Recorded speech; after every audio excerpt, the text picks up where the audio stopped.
请合掌，愿消三障诸烦恼，便得智慧真明了。普愿业障悉消除，世世常行菩萨。全体军师弟子，承愿上人法体安康，法轮常转，常住世间，无量寿福。向佛菩萨及上人寻三问讯礼，一问讯，再问讯，三问讯。感恩师兄师姐，大家请坐。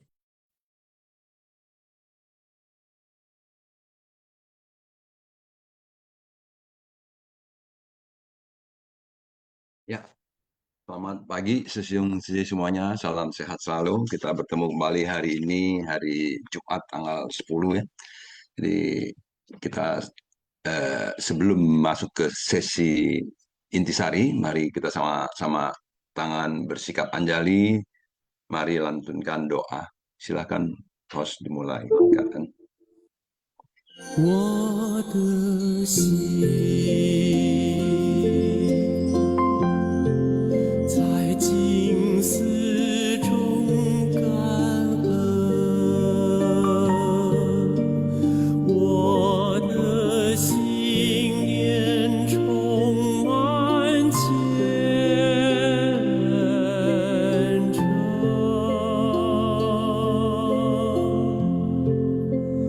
大家一起来祈祷，从不同角落地点，祈求平安吉祥满人间。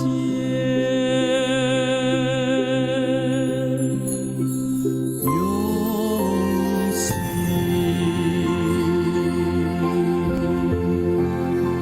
祈祷，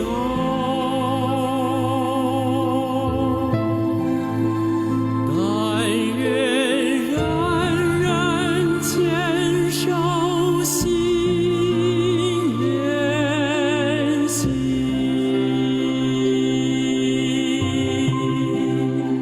开启光明道爱，徜徉智慧福德，娑婆世界现光明。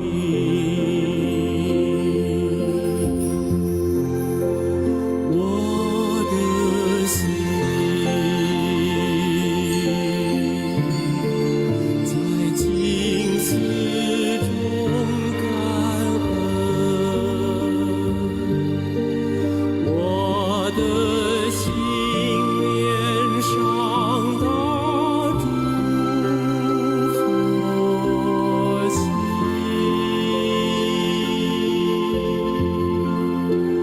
大家心口意念，化解恶念，结善缘，祈求天下无灾，岁岁年年。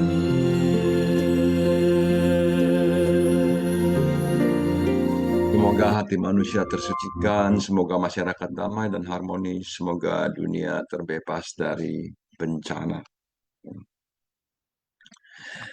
Baik, sesiung-sesiung semuanya, 感恩上人开示，感恩 tim Sinfasyang semuanya, 感恩 host dan co-host semua yang sudah membantu terlaksananya kegiatan ini ya, dan kehadiran sesiung-sesiung juga semuanya tentunya membuat kegiatan ini bisa berlangsung dengan baik. Nah, hari ini kita masih di Sutra Teratai Bab 1 Pendahuluan, episode 0156. dengan tema melatih 3 karma untuk mewujudkan sebab dan kondisi dari karma baik. Mari kita sama-sama mulai.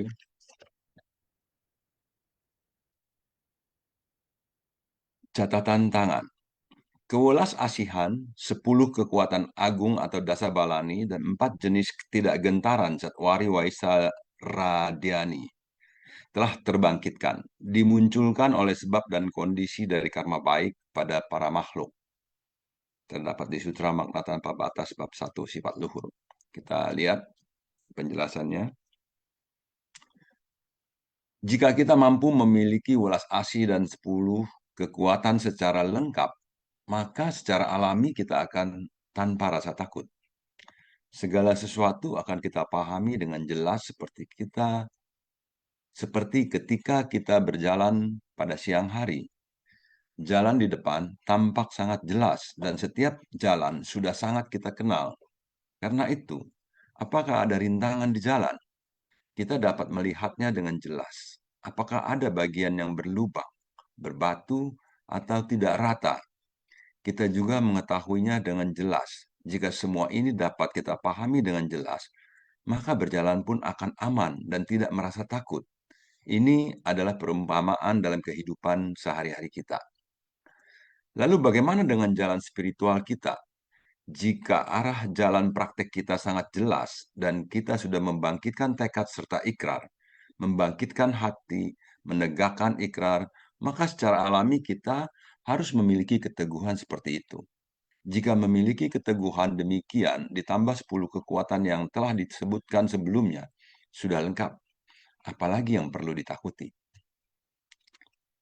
Ya, jadi kita menguasai, memahami ya jalan yang kita jalani.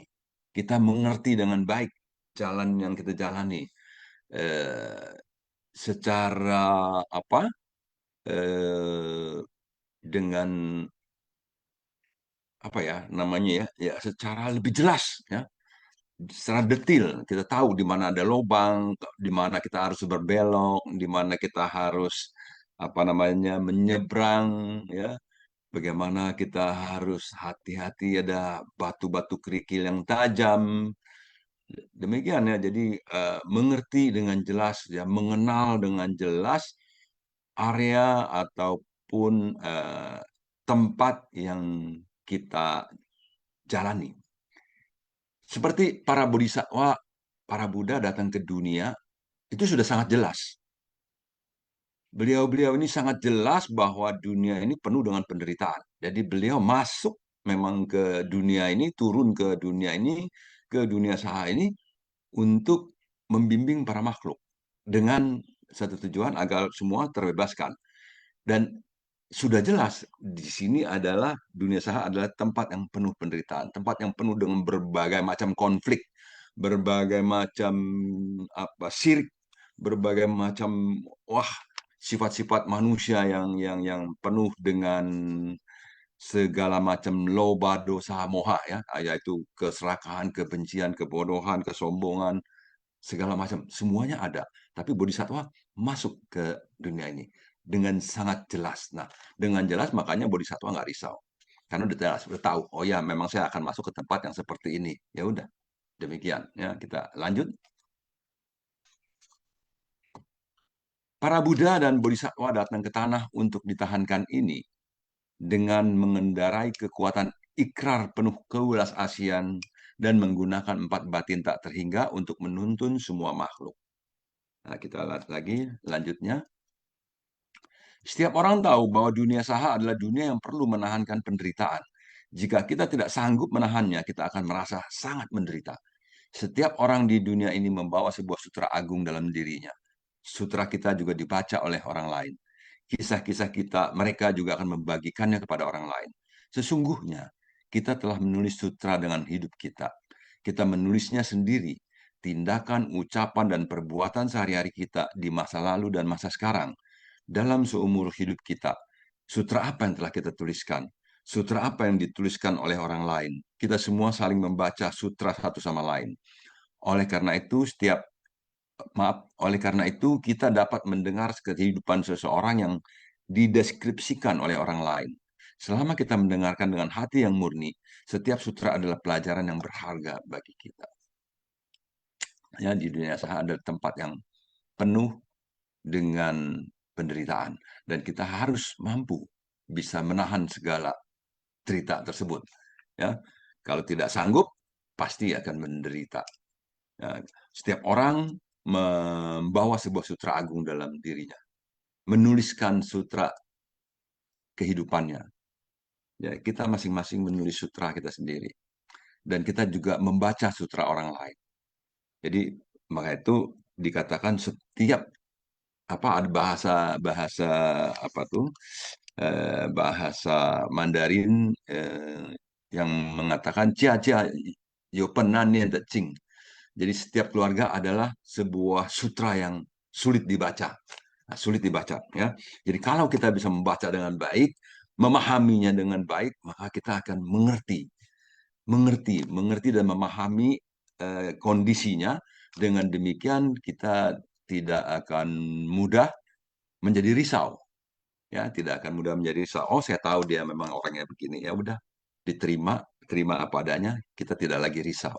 Tapi kalau kita bilang, oh nggak boleh dong, harus begini, harus begitu, harus begini, harus begitu, kerisauan yang muncul banyak. Ya. Jadi bukannya nggak boleh begini begitu. Kalau kita melihat orang lain yang menempuh jalan yang salah dan kita boleh memberitahu jalan yang benar seperti apa. Tapi kalau belum bisa diterima, jangan melekat, katanya. Ya, jangan melekat, tinggalkan. Itu bukan bagian kita, mungkin bagian orang lain. Ya, demikian, kita lanjut lagi. Para bodhisattva dengan kekuatan dari ketidakgentaran membangkitkan belas kasihan kepada para makhluk, serta mengikuti karma dari tubuh, ucapan, dan pikiran dari para makhluk, memberi manfaat, ketentraman, dan kebahagiaan pada mereka. Inilah yang disebut belas kasihan tanpa kenal gentar. Kita lihat lagi. Kita harus demikian berada di tengah orang banyak, mengembangkan kekuatan dari ketidakgentaran, 4 sifat luhur, baru dapat diwujudkan di tengah masyarakat. Sehingga membangkitkan belas kasihan kepada para makhluk, serta mengikuti karma dari tubuh, ucapan, dan pikiran para makhluk. Terhadap segala tindakan tubuh, ucapan, dan pikiran para makhluk, kita terlebih dahulu harus menyesuaikan kapasitas dan memahami mereka. Setelah memahami mereka, kita harus membimbing dengan sabar dan sistematis, memberi manfaat ketentraman dan kebahagiaan. Bagaimana menenangkan hatinya? Bagaimana membuat hidupnya bahagia dan nyaman? Inilah praktek yang harus dijalankan oleh seorang bodhisattva. Setiap orang yang belajar ajaran Buddha harus demikian memiliki 10 kekuatan agung dan 4 jenis ketidakgentaran, tapi tidak meninggalkan welas asih. Maka kewelas asihan 10 kekuatan agung dan 4 jenis ketidakgentaran telah terbangkitkan. Kita harus bersungguh hati. Terlebih lagi, dalam tanpa kegentaran ini masih terdapat 4 jenis ketidakgentaran. Jadi dengan membangkitkan belas kasih, ya, welas asih kita, ya, kita terus membimbing para makhluk seperti para bodhisattva, ya, yang memberi contoh pada kita. Kita adalah mencontoh semangatnya bodhisattva, mencontoh cara berpikirnya bodhisattva, ya, cara berperilakunya bodhisattva, cara berbicaranya bodhisattva, cara bersikapnya, ya, para bodhisattva. Jadi kita mencontoh mereka agar kita bisa membimbing para makhluk. Ya, demikian, maka itu kita belajar meningkatkan 10 kekuatan agung dan ditambah lagi 4 jenis ketidakgentaran. Kemarin kita udah diberikan ya 10 kekuatan agung ya. Dan hari ini ada lagi 4 ketidakgentaran ya. Kemarin 10 kekuatan agung itu kekuatan batin ya, kekuatan batin yang untuk mengetahui benar atau tidak benar ya, memahami para makhluk, sifat-sifat para makhluk, kapasitas para makhluk. Nah, itu yang harus dilakukan ya, dengan kekuatan itu dari mana datangnya, munculnya, apakah diberikan? Bukan, tetapi dari praktek-praktek keseharian. Dari praktek terjun ke masyarakat itulah dengan sendirinya terbentuk kekuatan-kekuatan tersebut ya, terakumulasi ya, sehingga akhirnya ya dalam berlatih kita sendiri nanti memiliki kekuatan untuk menghapus kita punya tabiat-tabiat buruk. Master bilang tuh tabiat-tabiat buruk yang lalu ya. Kita bisa hapus bahkan secara tuntas dan permanen. Ya, artinya mencapai pembebasan. Ya, kita lanjut. 4. Ketidakgentaran. 1. Ketidakgentaran karena telah tahu akan segalanya. 2. Ketidakgentaran karena telah menghapus segala kebocoran. 3. Ketidakgentaran untuk membabarkan segala rintangan dalam pembinaan diri. 4. Ketidakgentaran untuk membabarkan jalan menuju lenyapnya penderitaan. Nah, ini perlu dicatat ya, dicatat baik-baik, dicatat, diulang-ulang, dibaca lagi ya sampai nanti betul-betul kita paham banget ya dan bisa mempraktekannya. Kita lanjut. Kita ingin membimbing dan menyadarkan para makhluk masuk ke tengah orang banyak. Kita harus memiliki 4 jenis ketidakgentaran ini. Ketidakgentaran karena telah tahu akan segalanya. Segala sesuatu di dunia, semuanya harus sangat kita pahami. Materi, jika kita tidak memahami, kita bisa terpikat oleh materi berwujud ini. Oleh karenanya kita harus memiliki ketidakgentaran karena telah menghapus segala kebocoran, yaitu segala kerisauan harus dihapus. Ini dinamakan telah menghapus segala kebocoran. Jika demikian, maka kamu sudah tidak gentar jika hendak membabarkan segala dharma. Tidak perlu takut. Dikarenakan kamu sudah tahu semuanya, tiada yang dilekati, maka tidak gentar lagi. Jadi ketidakgentaran untuk membabarkan jalan menuju lenyapnya penderitaan. Kehidupan adalah dunia yang perlu menahan penderitaan. Kehidupan yang begitu menderita. Jika kita mampu memahami kebenaran tentang penderitaan, kebenaran tentang kehidupan yang penuh dengan penderitaan. Jika kita tidak memahami kebenaran tentang kehidupan yang penuh dengan penderitaan, bagaimana kita hendak terlepas dari kesulitan? Oleh karenanya kita harus memahaminya terlebih dahulu. Kita harus paham penyakitnya di mana, baru bisa diobati. Baru bisa mencari obat yang cocok. Ya. Jadi di Sutra Makna Tanpa Batas juga ada bahwa kita para bodhisattva itu sweeping soya bisa membedakan obat-obatan yang mana yang cocok bagi kita. Ya, jadi itu juga proses ya, proses dan proses. Kita selalu berproses, maka setiap hari kita mendengar dhamma itu membantu proses kita. Proses menjernihkan batin, proses mendapatkan pengetahuan yang lalu bisa merubah pengetahuan menjadi kebijaksanaan, proses pembersihan diri, proses mengenali kondisi-kondisi ya di sini. Jadi kalau mau ketemu orang banyak, kita harus punya ketidakgentaran. Ya, kita tidak gentar karena telah tahu, katanya, tahu akan segalanya. Ya, jadi kalau kita sering berpraktek, kita akan menjadi banyak tahu. Kita sering mendengar, banyak tahu. Praktek dan teori digabung menjadi kebijaksanaan. Jadi luar biasa ya. Jadi kita semakin tahu jalannya, kemana harus beloknya, tahu di depan ada batu, di depan ada kerikil, di depan ada got, ada kali, kita harus nyebrang dan lain-lain, semuanya tahu. Tahu di situ ada buaya, tahu di situ ada macan, semuanya harus tahu ya. Jadi setelah kita tahu, kita akan berjalan dengan penuh percaya diri. Karena kita bisa menghindari berbagai hal, kita bisa mengatasi berbagai hal yang mungkin merintangi, ya kita bisa atasin semuanya.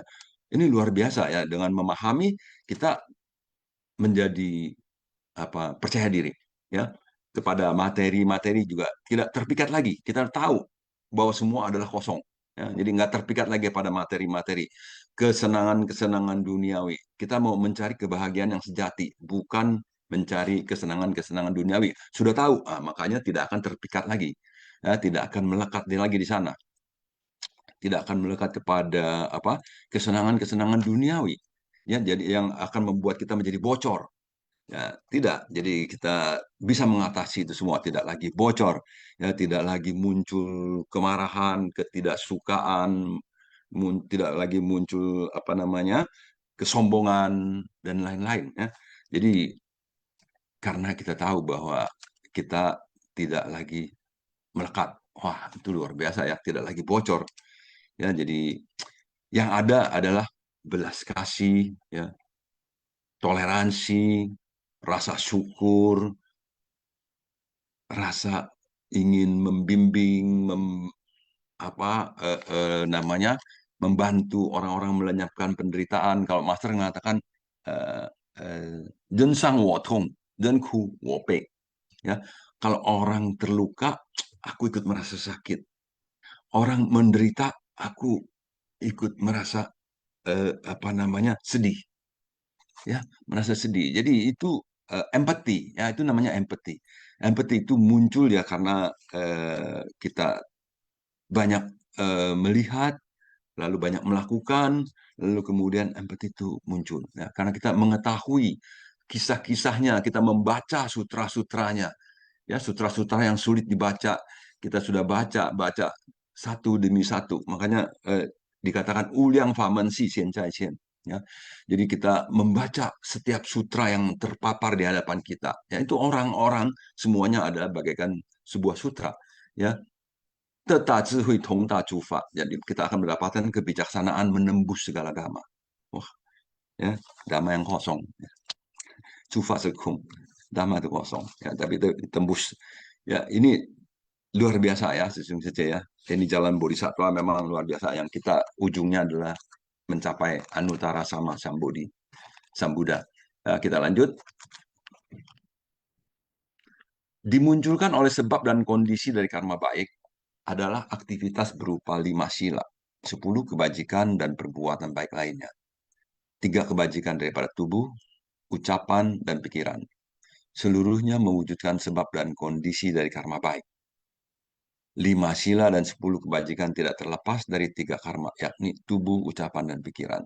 Jika ketiga karma ini, yakni tubuh, ucapan, dan pikiran, semuanya mempraktikkan hal baik, semuanya akan menjadi baik. Secara alami, batin kita tidak akan gentar. Kewelas asihan, 10 kekuatan agung, dan 4 jenis ketidakgentaran, atau Catwari Waisara Dhyani telah terbangkitkan. Yakni kita akan memiliki kekuatan penuh di tengah kerumunan orang banyak. Maka saya berharap semua orang senantiasa lebih bersungguh hati. Ya, jadi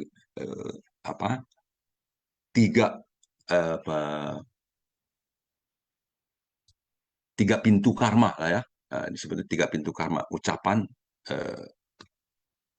pikiran, dan perbuatan. Ya, jadi tubuh, perbuatan itu melalui tubuh ya, mencuri, membunuh ya, itu dari tubuh ya. Kalau pikiran kan pikiran yang iri hati, benci, ya, kemarahan ya, bodohan. Dan kalau dari mulut kan ucapan yang bohong, yang bergosip, yang berlidah dua, ya, jadi ucapan yang menyakiti ya. Ya, itu dari 3 pintu karma ya. Jadi tubuh, ucapan, dan pikiran inilah yang harus kita jaga setiap saat ya, bukan setiap hari, tapi setiap saat. Karena setiap saat dari pikiran itu banyak sekali yang melesat, berterbangan tuh pikiran-pikiran yang buruk, tapi juga ada yang baik ya. Jadi makanya kita harus mampu melihat ya, harus mampu melihat dengan jelas, harus bisa melihat dengan mata batin kita, kekuatan batin kita, apa yang muncul di pikiran, apa yang muncul di hati ya. Pikiran dan hati itu menjadi satu ya. Karena ada kalau bahasa Mandarinnya malah cuma sin aja satu kata itu ya. Hati juga sin, pikiran juga sin ya. Inian sin pikiran ya. Sin di sini hati juga. Jadi memang hati dan pikiran itu bersatu ya. Demikian. Ya, kita lanjut. Oh, sampai di sini ya. Baik, sesi intisari sudah kita simak bersama. Kini saatnya sesi sharing ya. Dan disinilah kita berlatih ketidakgentaran. Ketidakgentaran. Ada 4 ketidakgentaran tadi ya. Kita sekarang udah mulai ada tahu, kita mulai mengerti, dan kita mulai berbicara. Karena banyak hal ya, kalau cuman kita catat-catat saja, kita tahu saja, kita ingat saja, tidak kita ucapkan keluar, kita lupa. Oh, kamu tahu nggak 5 sila? Oh, tahu. Apa aja tuh? Apa ya? Karena jarang diucapkan. Lupa. Bukan nggak tahu, tapi lupa. mengucapkannya. Kamu tahu nggak 6 paramita? Oh, tahu apa tuh ya? Wah, ada dana, ada apa ya, ada ini, ada nggak tahu. Kalau kita ada sering ucapkan langsung dana, sila, kesabaran, semangat, konsentrasi, kebijaksanaan. Nah, tuh. Jadi ada 6. Karena sering bicara, bukan karena lebih pintar dan karena lebih apa, karena sering diucapkan, karena sering sharing. Ya, ketika sharing, mengucapkan itu, diucapkan berulang-ulang. Sesuatu yang dilakukan berulang-ulang akan menjadi bagian daripada ini kita ya. Jadi kan berulang-ulang. Jadi tidak menjadi terbiasa, bisa karena biasa. Demikian sesungguhnya C. Jadi setiap hari kita belajar untuk sharing, mengulang. Kita mendengar, mengulang. Semuanya mengulang. Nafas pun juga diulang-ulang. Kalau nggak diulang, nafasnya udah berhenti. Ya. Jadi semua harus diulang. Baru bisa berlanjut, baru bisa eksis. Ya, diulang. Ditanamkan, diberikan pupuk-pupuk setiap hari. Ditanam, diberikan pupuk. Jadi melatih 3 karma itu ucapan, pikiran dan perbuatan itu ya, harus tiap hari, tiap saat. Ya. Karena kalau tidak berlatih, pasti kita ada kemungkinan melenceng, dan itu tidak kita harapkan tentunya ya. Jadi melenceng.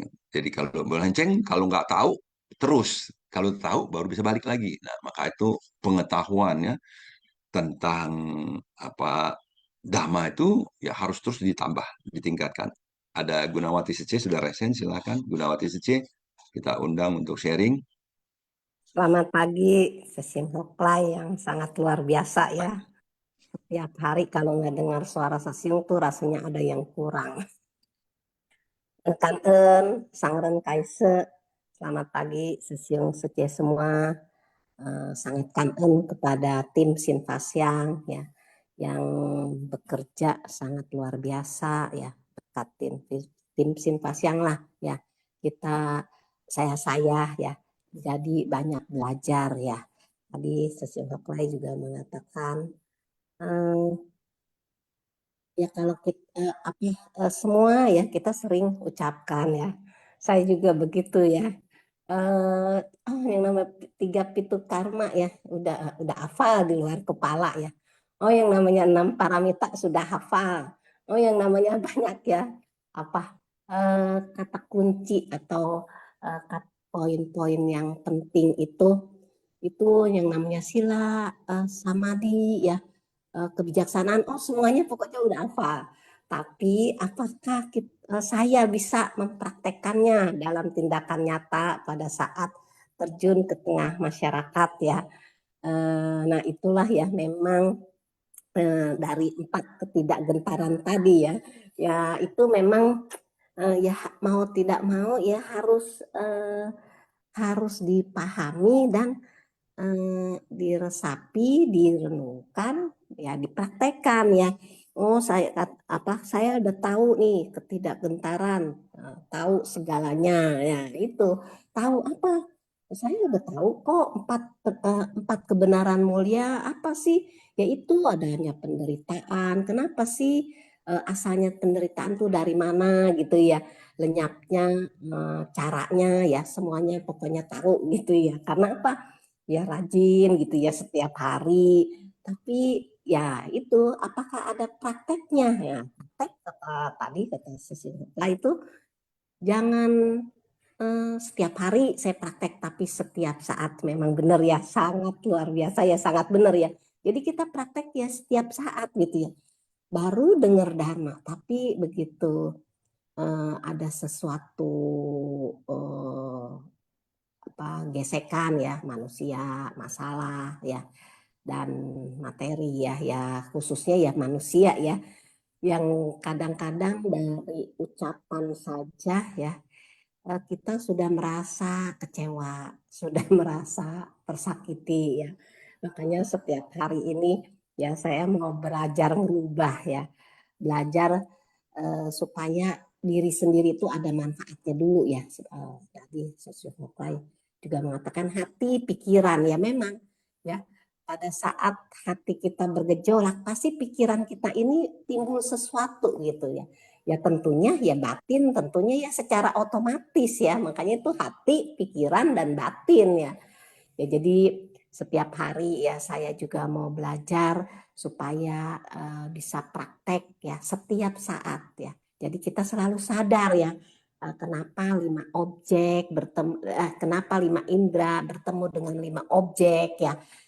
Selalu ada timbul kesadaran. Nah, itu harus kita sadari memang kenapa ya mata saya ini tadi melihat sesuatu rasanya kok ada yang enak dan ada yang tidak enak. Pasti timbulnya seperti itu ya. Timbul ada rasa suka dan tidak suka ya. Pasti seperti itulah kehidupan di dunia ini yang selalu kita hadapi ya. Nah, pilihan kita ya arah yang sudah diberikan sama master guru kita itu adalah arah yang benar ya. Tentunya pilihan kita adalah mata memandang, berarti kita harus kesadaran kita harus yang baik ya, bukan yang tidak baik ya. Nah, telinga mendengar tentunya kita juga kesadaran kita bukan suatu kemelekatan ya. Tadi ya seorang praktisi ya menghadap kepada Buddha ya. Saya juga dulu begitu menjunjung tinggi ya dengan kedua tangan bunga ya bersujud memohon ya akhirnya kesimpulan yang terakhir lepaskan ya memang kalau saya ya mau belajar melepas ya memang itu adalah suatu sukacita ya. Kalau kita selamanya selalu melekat dalam hal apapun, oh ini milik saya, ini saya paling suka, oh ini uang saya harus disimpan baik-baik. Nanti kalau saya hidup susah gimana dong? Nggak ada yang bisa bantu saya ya. Itu jadi banyak hal-hal yang selalu dirisaukan ya dari noda batin. Kenapa dikatakan sukacita itu tidak ada lagi kerisauan ya. Kenapa saya ingin sekali setiap hari, setiap saat tuh sukacita ya. Menghadapi apapun ya belajar mau menjadi sukacita karena memang perjalanan ya. Session Hokai selalu mengatakan kita ini butuh proses ya. Perjalanan saya ini masih panjang luar biasa ya. Masih jauh ya. Nah, dalam perjalanan, dalam proses ya banyak pandangan-pandangan pola pikir yang berbeda-beda ya tentunya itu kita jadikan suatu introspeksi atau hal yang baik kita jadikan teladan ya. Nah disinilah makanya 4 ketidakgentaran ini ya ya memang harus diupayakan harus selalu berusaha ya yang pertama itu tahu segalanya. Nah bagaimana biasanya ya sering bocor ya tiga rintangan itu sila samadhi dan kebijaksanaan banyak yang bocor tapi karena saya ingin belajar dari 4 ketidakgentaran ini ya semoga ya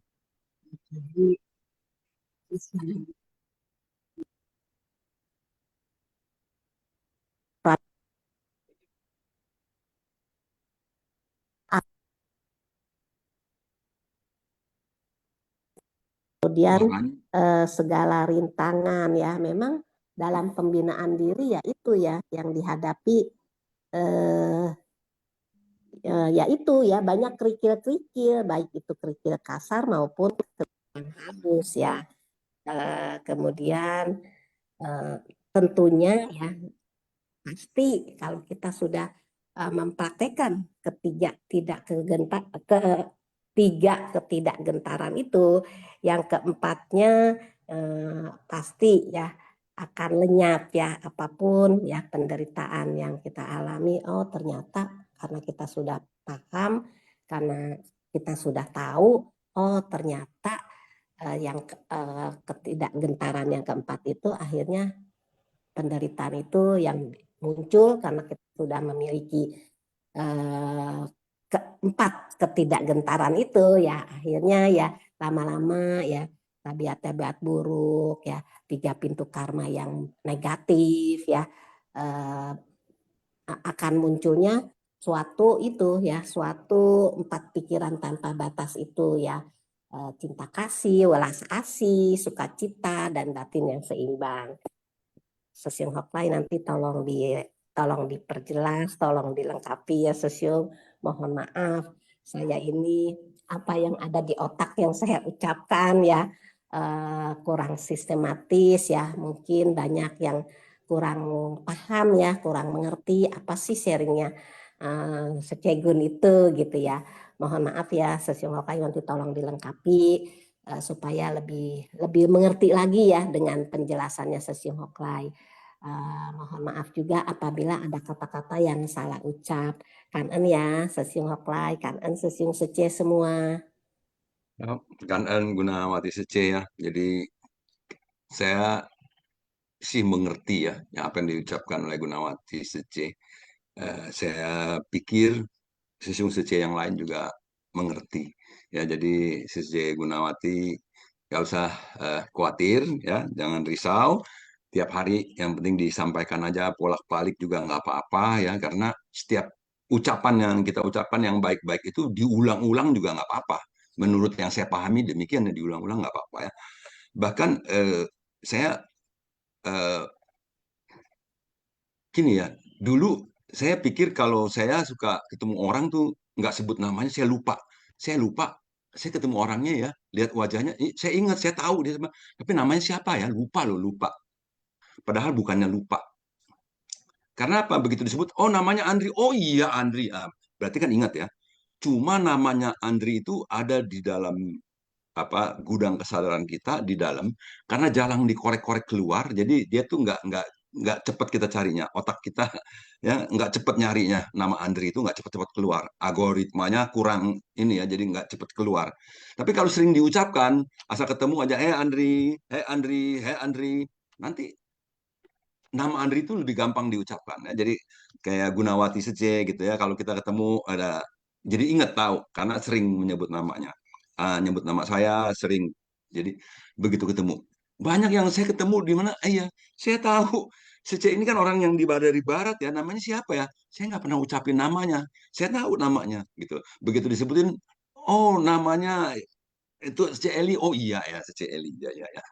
Dulu Eli Wijaya, Eli Chow sering ketukar lagi gitu ya. Nah, tapi kalau begitu sering ketemu Eli Wijaya, jadi ketemu Eli Chow, saya nggak anggap dia Eli Wijaya lagi. Kalau dulu Eli Chow bisa dia Eli Wijaya gitu ya. Jadi demikian, Dhamma pun juga demikian, sering-sering kita ucapkan, kita nggak bakal salah lagi. Kita ingat terus ya, apa itu? Wah, ya, Nemparamita, oh berdana, menjaga sila, ya, melatih kesabaran, melatih semangat, melatih konsentrasi dan kebijaksanaan. Ya, ntar jalan mulai berwas 8, apalagi mengandung sila samadhi dan banyak. Wah, itu semuanya kalau sering diucapkan, ya nempel terus dari gudang kesadaran kita tuh, begitu ngomong pintunya terbuka, ceret, keluar. Ya, begitu mudahnya. Begitu mudahnya. Jadi bukannya lupa, kita tuh bukan lupa sebetulnya. Hanya tidak digunakan. Ya, jadi dikatakan lupa. Ya, padahal kalau sering digunakan, ya dia ada terus. Begitu ya. Jadi pengetahuan yang pernah kita belajar, apakah lupa? Bukannya lupa, sebetulnya tertimbun di bawah di gudang kesadaran. Kalau dibalik lagi, dia bisa ingat lagi. Ada yang lupa nggak? Ya tetap memang bisa ada juga yang lupa ya. Nggak mungkin juga semuanya lupa, pasti ada yang lupa juga. Tetapi namanya di situ mungkin tumpukannya udah terlalu bawah ya.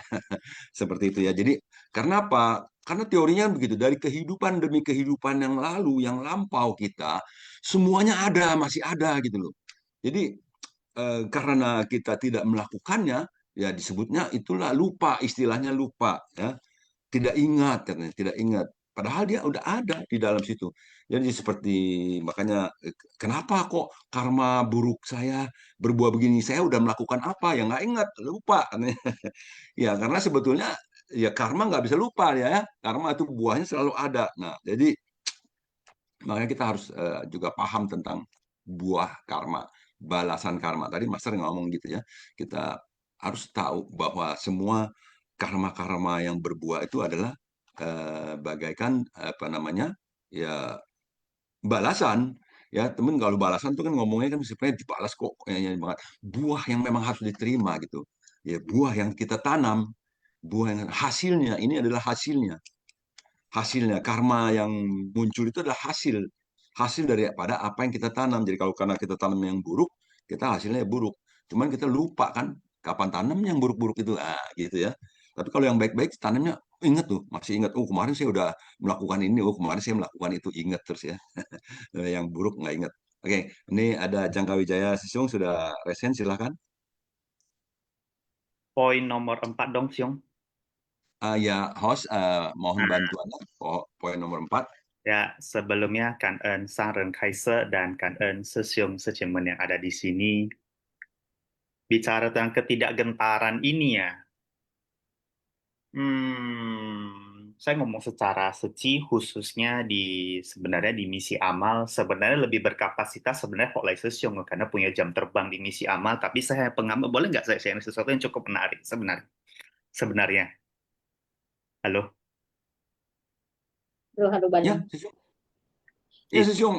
Ya, silakan aja, Sisung. Ya. Ya, saya sebenarnya memang kalau di amal sih jam terbangnya sih sangat kurang ya dibandingin sama Hole Sesiung ya. Ya itu saya harus akui ya karena memang pertama masuk, yang kedua juga jam terbang dan juga saya cuma hanya pengambat di misi amal dan saya punya satu fakta yang cukup menarik dan ada kaitannya dengan angka 10, 30 dan 60 begitu dijalankan Seci selalu memegang ketidakgentaran.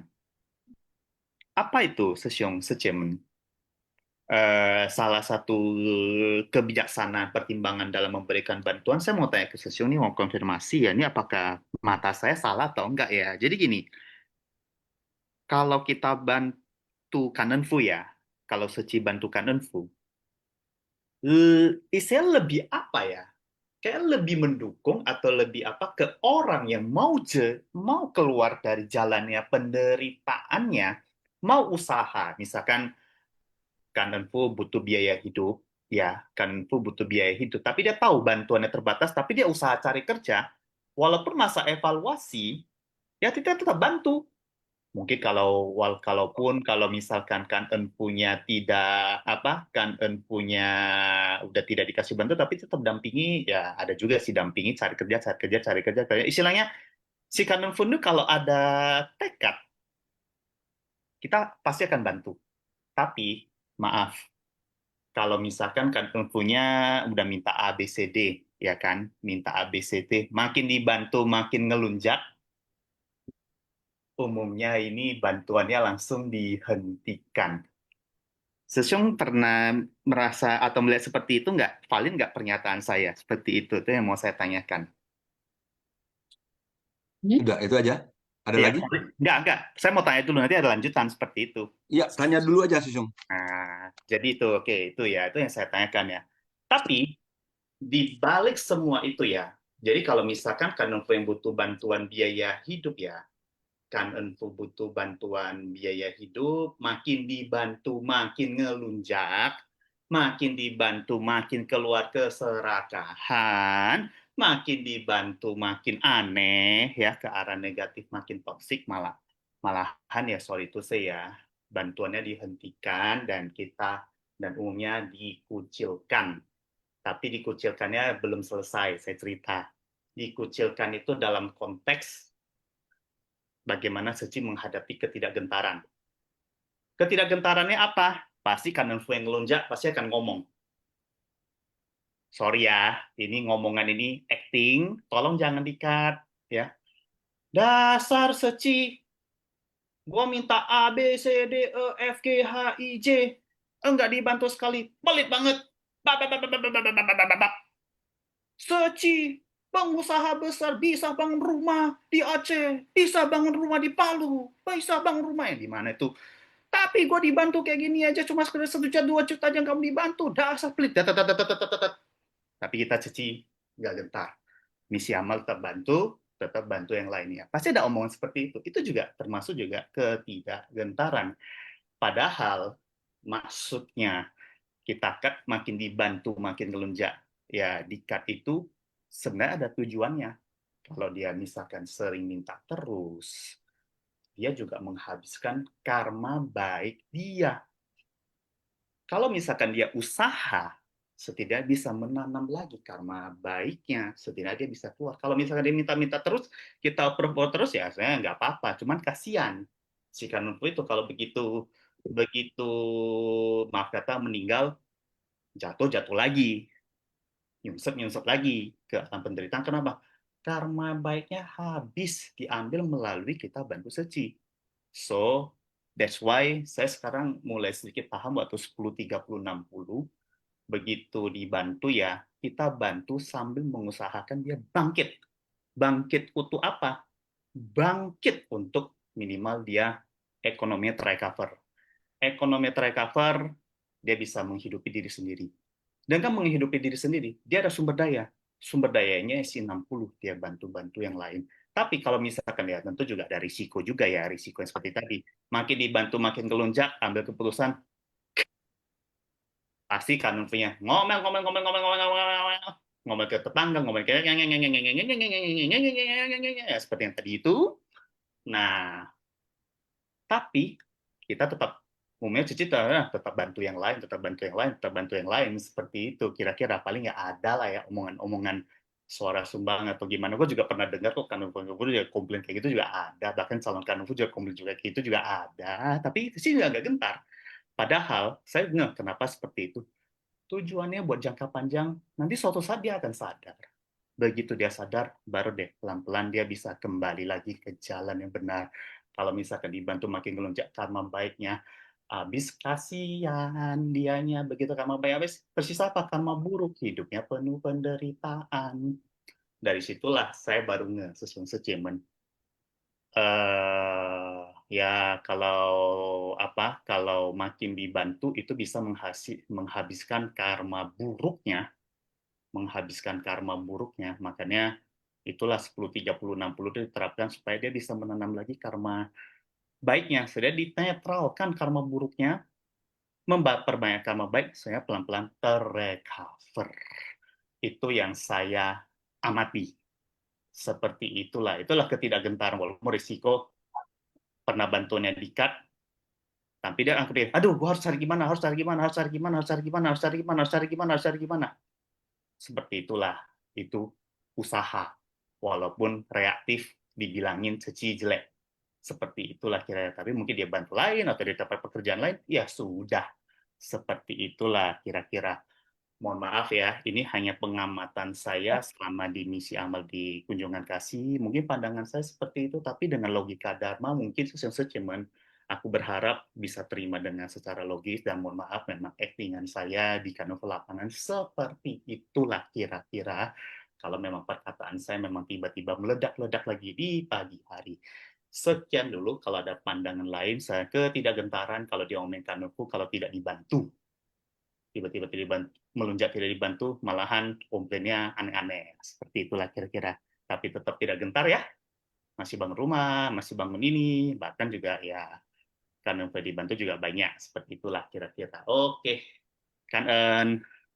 Ya, kanan ya, Sesiung Johannes yang meledak-ledak, mendramatisir. Wah, ini penuh dengan drama ya. Wah, itu drama ya. Jadi ini luar biasa nih memang apa Johannes Sesiung ya bisa menggambarkan sesuatu tuh dengan apa kata-katanya juga di hiperbola ya, di ngelunjak, dikucilkan, waduh, ya banyak ya. Akan tetapi secara keseluruhan tadi ya saya dengar ya Sesung Johannes sudah sharing mengenai serba-serbi di misi amal. Ya memang demikian adanya. Ya kalau kita bilang tadi apa kita harus punya kita tahu bahwa apa kondisi jalan tuh seperti gini.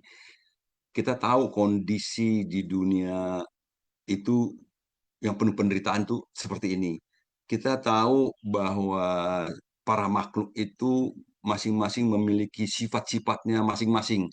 Kayak begini, kayak begitu ya. Jadi eh, kita tahu bahwa orang kalau udah banyak dibantu dia kepengen minta tambahan bantuan, kita tahu memang begitu sifat manusia ya begitu ya. Kalau udah dapat kepengen dapat lebih banyak gitu kan. Kalau dapat gaji kan mau gajinya naik gitu ya. Mau dapat THR, mau dapat ini, mau dapat itu. Itu sifat manusia memang begitu adanya, nggak usah heran lagi. Jadi usi cingya masa bilang gitu ya, nggak usah heran, selalu akan ketemu. Nah, tinggal bagaimana kita melatih ketidakgentaran kita, melatih cara pandang kita, melatih cara ucap kita kepada mereka ya, menjadi tidak apa, memunculkan berbagai permasalahan yang bisa merisaukan ya. Jadi kalau ngelunjak katanya, ya sebetulnya bukan ngelunjak sih ya, tentu kalau saya bahasa saya ya, kalau mereka itu mau minta-minta ini minta itu ya sifat lobanya, serakahnya muncul. Tapi keserakahan ini juga mau dilihat lagi, kenapa sifat serakahnya ini muncul. Kita bilangnya dia serakah, tapi sebetulnya dibilang serakah-serakah amat juga enggak juga ya, karena memang ada keinginan ya. Karena begini, mereka semua memang berada di dalam posisi, di dalam kondisi yang serba tidak cukup, dan mereka tidak punya sumber yang bisa mencukupi kehidupan mereka. Ya, namanya nggak cukup itu kan kita tahu. Ya, tidak cukup itu bukan cuma pada mereka, saya juga masih sering nggak cukup. Jadi kalau mereka punya perasaan nggak cukup, kepengen minta dibantu lagi, ya maklum aja. Masalahnya yang penting adalah kita mau kasih apa enggak. Kita cari lagi, cek itu kebutuhannya atau keinginannya. Kalau itu hanya keinginannya, ya udah kita nggak usah bantu. Ya ditolak permohonannya tanpa meremehkan, tanpa menista, tanpa mengapa, bilang nggak tahu diri dan lain-lain, tanpa mengucilkan. Nggak perlu. Bodhisatwa tidak mengkucilkan orang, meremehkan orang, tidak memarahi, tidak apa, membimbing kita tuh membimbing, membimbing masyarakat ya, membimbing orang-orang yang punya keserakahan, membimbing mereka agar bisa mau berusaha. Tapi kan nggak gampang. Nah iya nggak gampang, memang nggak gampang. Bodhisattva datang ke dunia tahu bahwa di dunia itu nggak gampang. Ya begini, akan ketemu. Kita masuk ke masyarakat ya begini. Nah itulah dia sutranya. Sutra tentang keserakahan, sutra tentang loba, sutra tentang moha, ketidaktahuan. Mereka tidak tahu apa yang harus mereka lakukan. Ya, mereka nggak tahu mau kerja apa, mereka nggak tahu mau ini apa. Semua serba nggak tahu. Mereka tahunya kalau ada orang baik datang, saya bisa minta lagi, dan minta lagi, minta lagi. Tahunya begitu. Itu harus kita mengerti. Ya, di misi amal kita harus mengerti itu. Dengan mengerti itu kita akan mengurangi menyalah-nyalahkan. Nah, makanya tadi kita tahu jalan, ada kerikilnya, ada lubangnya, ada sungainya, nyebrang ya. Jadi kalau dia sudah minta lagi, ya kita tinggal lihat mintanya sesuai enggak gitu ya. Jadi saya cerita sedikit lah ya. Ada orang ya, seorang bekas pengusaha ya, yang bangkrut. Lalu kemudian dia cerai sama istrinya, dia tinggal sendirian di tempat kos. Tinggal sendirian di tempat kos ya. Lalu kemudian dia cari kerja, karena usia sudah 60-an, tidak ada yang mau menerimanya kerja. Akhirnya sampailah dia ke Ceci. Ya, sampai dia ke Ceci, maksudnya juga mau kerja di Ceci, mau jadi sopir, mau jadi apa. Ya, tidak di Ceci sana nggak ada kerjaan katanya ya. Kalau mau kerja, mungkin di bagian penerimaan itu amal, dibilang dia harus bikin email ini itu, dia nggak bisa, nggak tahu ya. Terus kemudian ya kalau memang kesulitan ya ajukan permohonan bantuan aja. Kalau kita di sini gitu ya, akhirnya dia mengajukan. Lalu kita survei, lalu akhirnya kita bantu uang kosnya. Nah, kan gitu ya, kita bantu uang kos karena kita tahu dia memang sudah dalam kondisi yang sudah hutang sana hutang sini ya, udah siloba hutang namanya. Jadi akhirnya kita bantu uang kosnya sambil kita bantu carikan pekerjaan. Sambil bantu carikan pekerjaan, kita ajak-ajak dia juga jadi relawan. Nah, ini nanti unsur 10, 30, 60-nya itu bisa dapat ya. Nah, itu proses ke sana tuh. Jadi akhirnya dia pun mau jadi relawan. Ya, sempat udah masuk ke tempat kerja, lalu ternyata hanya 1 bulan, tidak cocok dengan bosnya.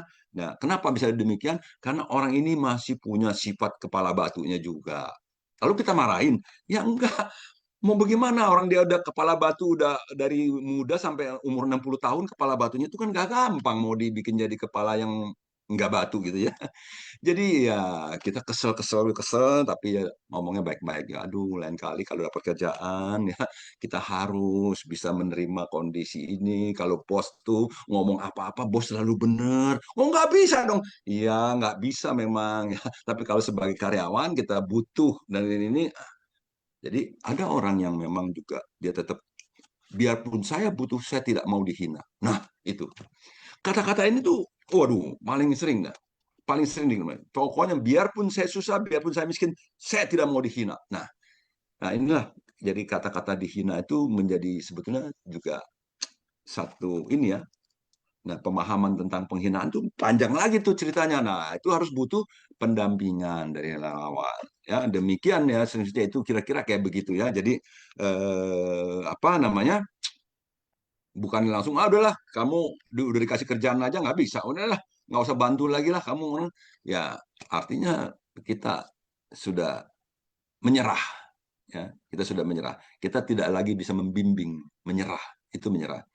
Saya kira bodhisatwa itu harus tidak ada kata menyerah gitu ya, tidak kata menyerah. Jadi terus mendampingi dan kita masih mendampingi, terus kemudian kita sedikit kasih apa? Kasih tekanan juga dengan cara apa tekanannya? Mengurangi bantuannya. Ya. Jadi udah 6 bulan nih, udah 6 bulan ya. Kamu masih begini-gini gak? Ya mohon maaf gitu ya.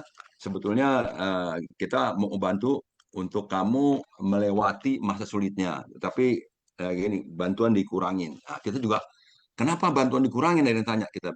Saya bilang kita mau melihat lagi kondisinya. Kalau bantuan dikurangin, dia masih bisa. Dulu waktu kita nggak bantu, dia kan hidup tuh. Dia bisa hidup sekian lama gitu.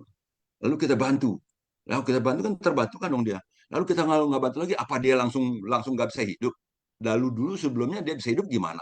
Nah, kita mau cari tahu lagi juga karena dia mungkin juga ada hal yang dia belum terbuka dan lain-lain loh ya. Ada banyak yang nggak terbuka sama kita, mungkin demikian kita nggak tahu. Nah, makanya untuk mencari tahu lagi, mendalami dan mendalami, itulah ya kira-kira begitu misi amal yang secuil yang kisah ini yang saya iniin ya. Jadi artinya kita tidak mengucilkan orang begitu saja dan tidak langsung memutuskan ini aja. Dan kalau orang masih minta dibilang ngelunjak ya nggak ada kata ngelunjak sih ya. Keinginan itu selalu ada. Demikian. Jaka Wijaya udah resen lagi nih. Silakan. Oke, tadi itu mantan pengusaha yang jadi kanan fu yang bangkrut itu ya, Sesiong ya. Halo Siong. Ya ya. Tadi itu mantan pengusaha yang ini ya, yang bangkrut, lalu yang jadi kanan fu itu ya, dan juga terakhir itu dia ngomong tidak boleh dihina ya. Mungkin ini juga saya agak tertarik di bagian ini ya, Sesiong ya. Nah, saya juga mengalami hal sedemikian rupa sebenarnya. Tapi ya untung sih nggak jatuh-jatuh banget lah ya. Jatuh iya, tapi nggak jatuh-jatuh banget ya.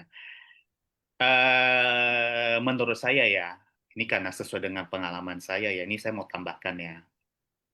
Nah, bagian fun now ini, atau kalau dalam bahasa healing itu, apa ya, blokade mental block, yang tidak mau dihina ini, dia harus kayak semacam dilepaskan.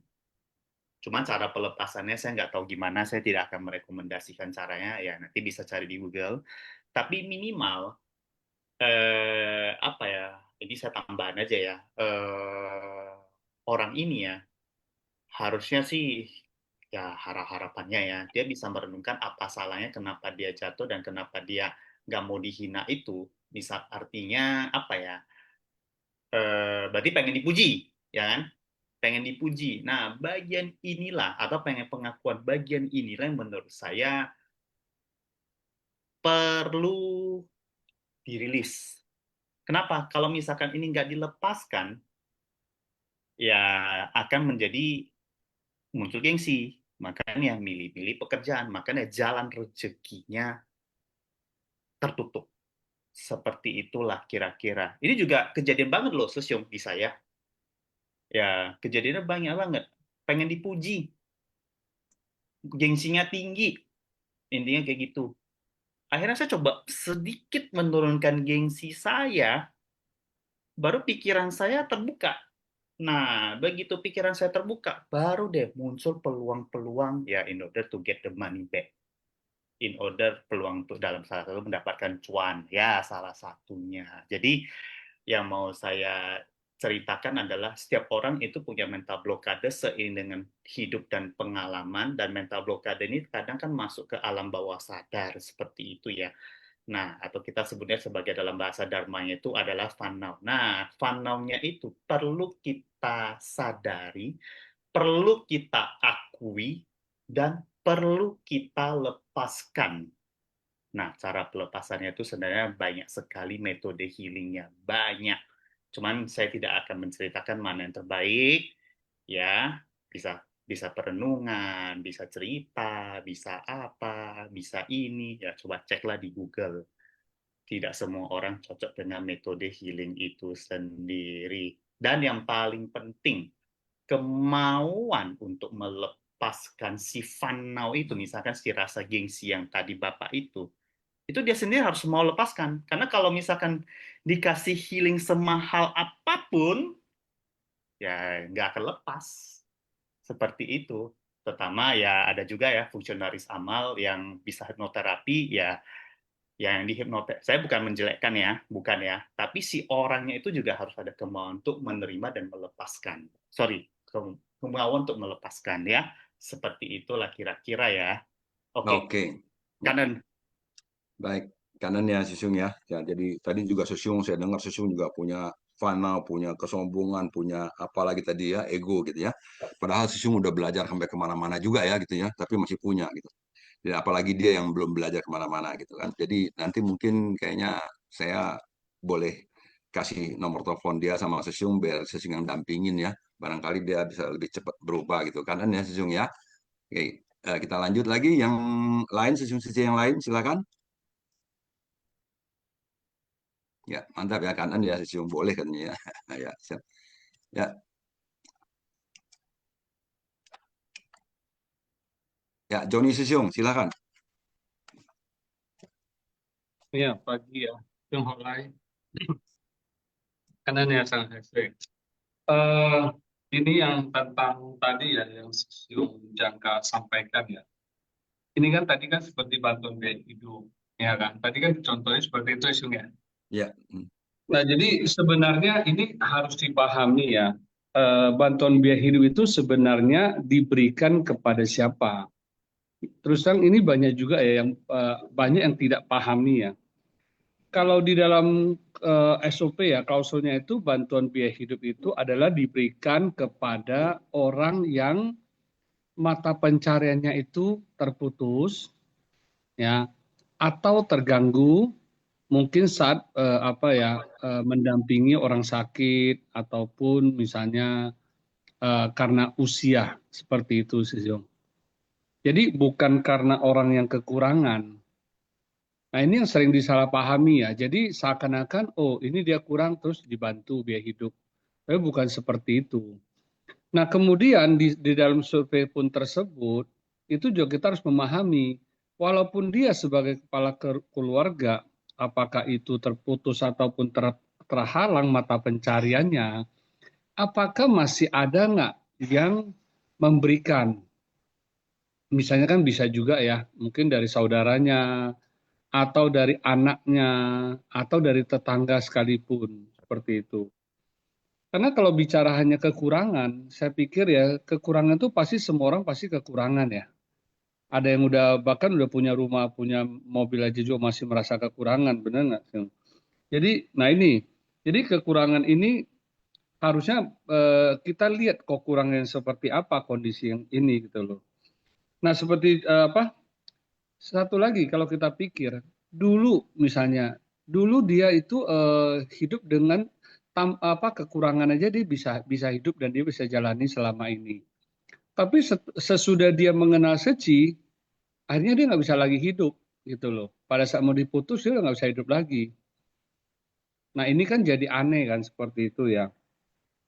Jadi makanya pada saat pada saat survei itu harus benar-benar itu dilihat ya. Karena seperti saya bilang, kalau orang mengajukan bantuan karena sakit, itu biasanya itu murni. Itu bisa murni. Kenapa saya bilang murni? Karena kalau lu sakit ya udah lu pergi berobat, lu disuntiklah di sana oleh dokter, kita bayari kan seperti itu misalnya. Jadi dia nggak bisa pura-pura untuk sakit gitu loh. Tapi kalau orang untuk ngajukan bantuan biaya hidup bisa nggak pura-pura tidak mampu? Bisa kan? Nah cuman ya itu tim survei itu harus benar-benar melihat situasi kondisi, ya kan? Bisa melihat dari segi perabotannya, bisa melihat dari kendaraannya, bisa melihat kondisi-kondisi lain juga seperti itulah. Nah, seperti contoh ya, kalau kita bicara mau mengatasi semua kekurangan orang, mampu nggak? Ya kan? Kalau saya selalu membandingkan gini, ada nggak sih yang lebih miskin daripada dia di kota ini gitu loh? Banyak kan, masih banyak seperti itu gitu loh. Nah, jadi ini yang harus ini ya. Nah, jika dengan demikian ya, jangan sampai pun kadang beda ya kalau misalnya contoh, oh dia serang kondisi sakit, makanya dia nggak bekerja lagi. Nah, itu jelas. Atau misalnya sekarang dia istrinya sakit, dia mesti harus sering antar istrinya ke rumah sakit. Jadi sehingga kerja pun akhirnya terputus-putus. Nah, itu jelas seperti itu. Nah, inilah yang perlu dipahami. Lalu bantuan ya kita bisa berikan tentu dengan pendampingan. Kayak Sungolai tadi kan juga ini ya pendampingan kan sering lah ya kita dengar juga teman-teman yang itu yang sangat penting gitu loh. Pendampingan itu adalah bagaimana kita mendampingin agar dia bisa bangkit kembali kan. Ada yang seperti tapi memang lihat kondisi, nggak semua kan dalam artian kalau memang dia sudah kondisi sakit ataupun sakit yang permanen ya gimana mau dampingin gimana pun kan percuma. Ya tentu bantuan harus diberikan terus seperti itu gitu loh. Ya kan beda ada yang kondisi sakit, misalnya usus buntu, ya udah pada saat dia sakit. Setelah itu dia udah operasi udah selesai. Ya kita harus dampingin dia untuk bisa segera bekerja kembali kan. Nah, bahkan setelah udah dia bisa sehat kembali, dia bisa jadi donatur, bisa jadi relawan mungkin seperti itu gitu loh. Ya, jadi ini yang pentingnya itu harus benar-benar ini. Nah, bagaimana pula kalau orang yang sesudah dibantu kemudian begitu banyak permintaan yang tadi kan dibilang kan mau A, B, C, D dan sebagainya. Kan kembali lagi kan kita yang melihat, ya kan? Orang memang kembali lagi kita melihat itu apakah benar nggak itu dia ada kebutuhan nggak di situ, ya kan? Bukan karena sesuai dengan keinginan dia kan, kebutuhan dia memang perlu nggak dia seperti itu contoh, ya kan? Karena dia tidak bisa bekerja, biaya hidup tentu ada. Lalu gimana pula dengan anak dia sekolah? Kalau memang dia nggak bisa ada, ya tentu kita juga bisa bantu juga seperti itu ya. Dan mungkin ada bantuan lainnya gitu loh. Tapi ya sesuai dengan kebutuhan gitu loh. Nah jadi saya pikir harus lihat kondisi lah. Nah kemudian bagaimana pula dengan bantuan yang sudah berlangsung lama, tapi sulit untuk ditutup. Nah kembali lagi ya kita harus tutupnya suatu kasus harus juga tetap berlandaskan dengan adanya survei dan adanya keputusan meeting. Jadi bukan hanya karena misalnya contoh kasus Seung Joni misalnya, oh ya udah Seung Joni yang bilang tutup aja, ya nggak bisa seperti itu. Tetap harus disurvei ulang, melihat kondisi ekonomi gitu loh. Ya ekonominya apakah ada lebih membaikkah atau apakah ada kondisi yang memungkinkan untuk kita tutup. Jadi itu kan harus dimitingkan bersama juga seperti itu gitu. Ya, jadi saya pikir kalau memang itu memang udah jelas harus ditutup, ya tutup aja, tidak usah ada kekhawatiran dan sebagainya. Dulu saya juga ada satu kasus pernah kita putuskan ditutup itu udah dibantu sampai 6 tahun lebih ya, hampir 7 tahun. Itu begitu ditutup bahkan dia posting di Facebook ya, dia sebut ya kan, wah Pak Joni ya kan tidak punya hati gini-gini dan sebagainya. Akhirnya waktu itu saya ditanya oleh orang ilmuwan yayasan ya, Seung, tahu nggak ada kasus ini? Saya bilang nggak tahu. Ya kan ini Seung ada loh disebut loh gini-gini. Saya bilang buat saya nggak masalah. Karena pertama kita tutup ini bukan karena saya pribadi, tapi kita sudah melakukan meeting, evaluasi bersama. Dan kedua kita itu sudah memberikan tenggang waktu kepada dia 3 bulan dilanjut lagi 3 bulan, bahkan kalau nggak salah 3 bulan lagi sampai hampir 9 bulan. Ya kan? Dan orang ini sebenarnya dia bisa berpenghasilan cuman karena menganggap bahwa dia kan kayak polio ya, dia jalan pun dengan posisi jongkok seperti itu. Tapi dia bisa kemana-mana. Sebenarnya dia juga bisa dagang kalau memang dia kondisi seperti itu. Gitu loh. Bahkan yang dari anak 1 kita bantu sampai punya anak 3. Ya kan?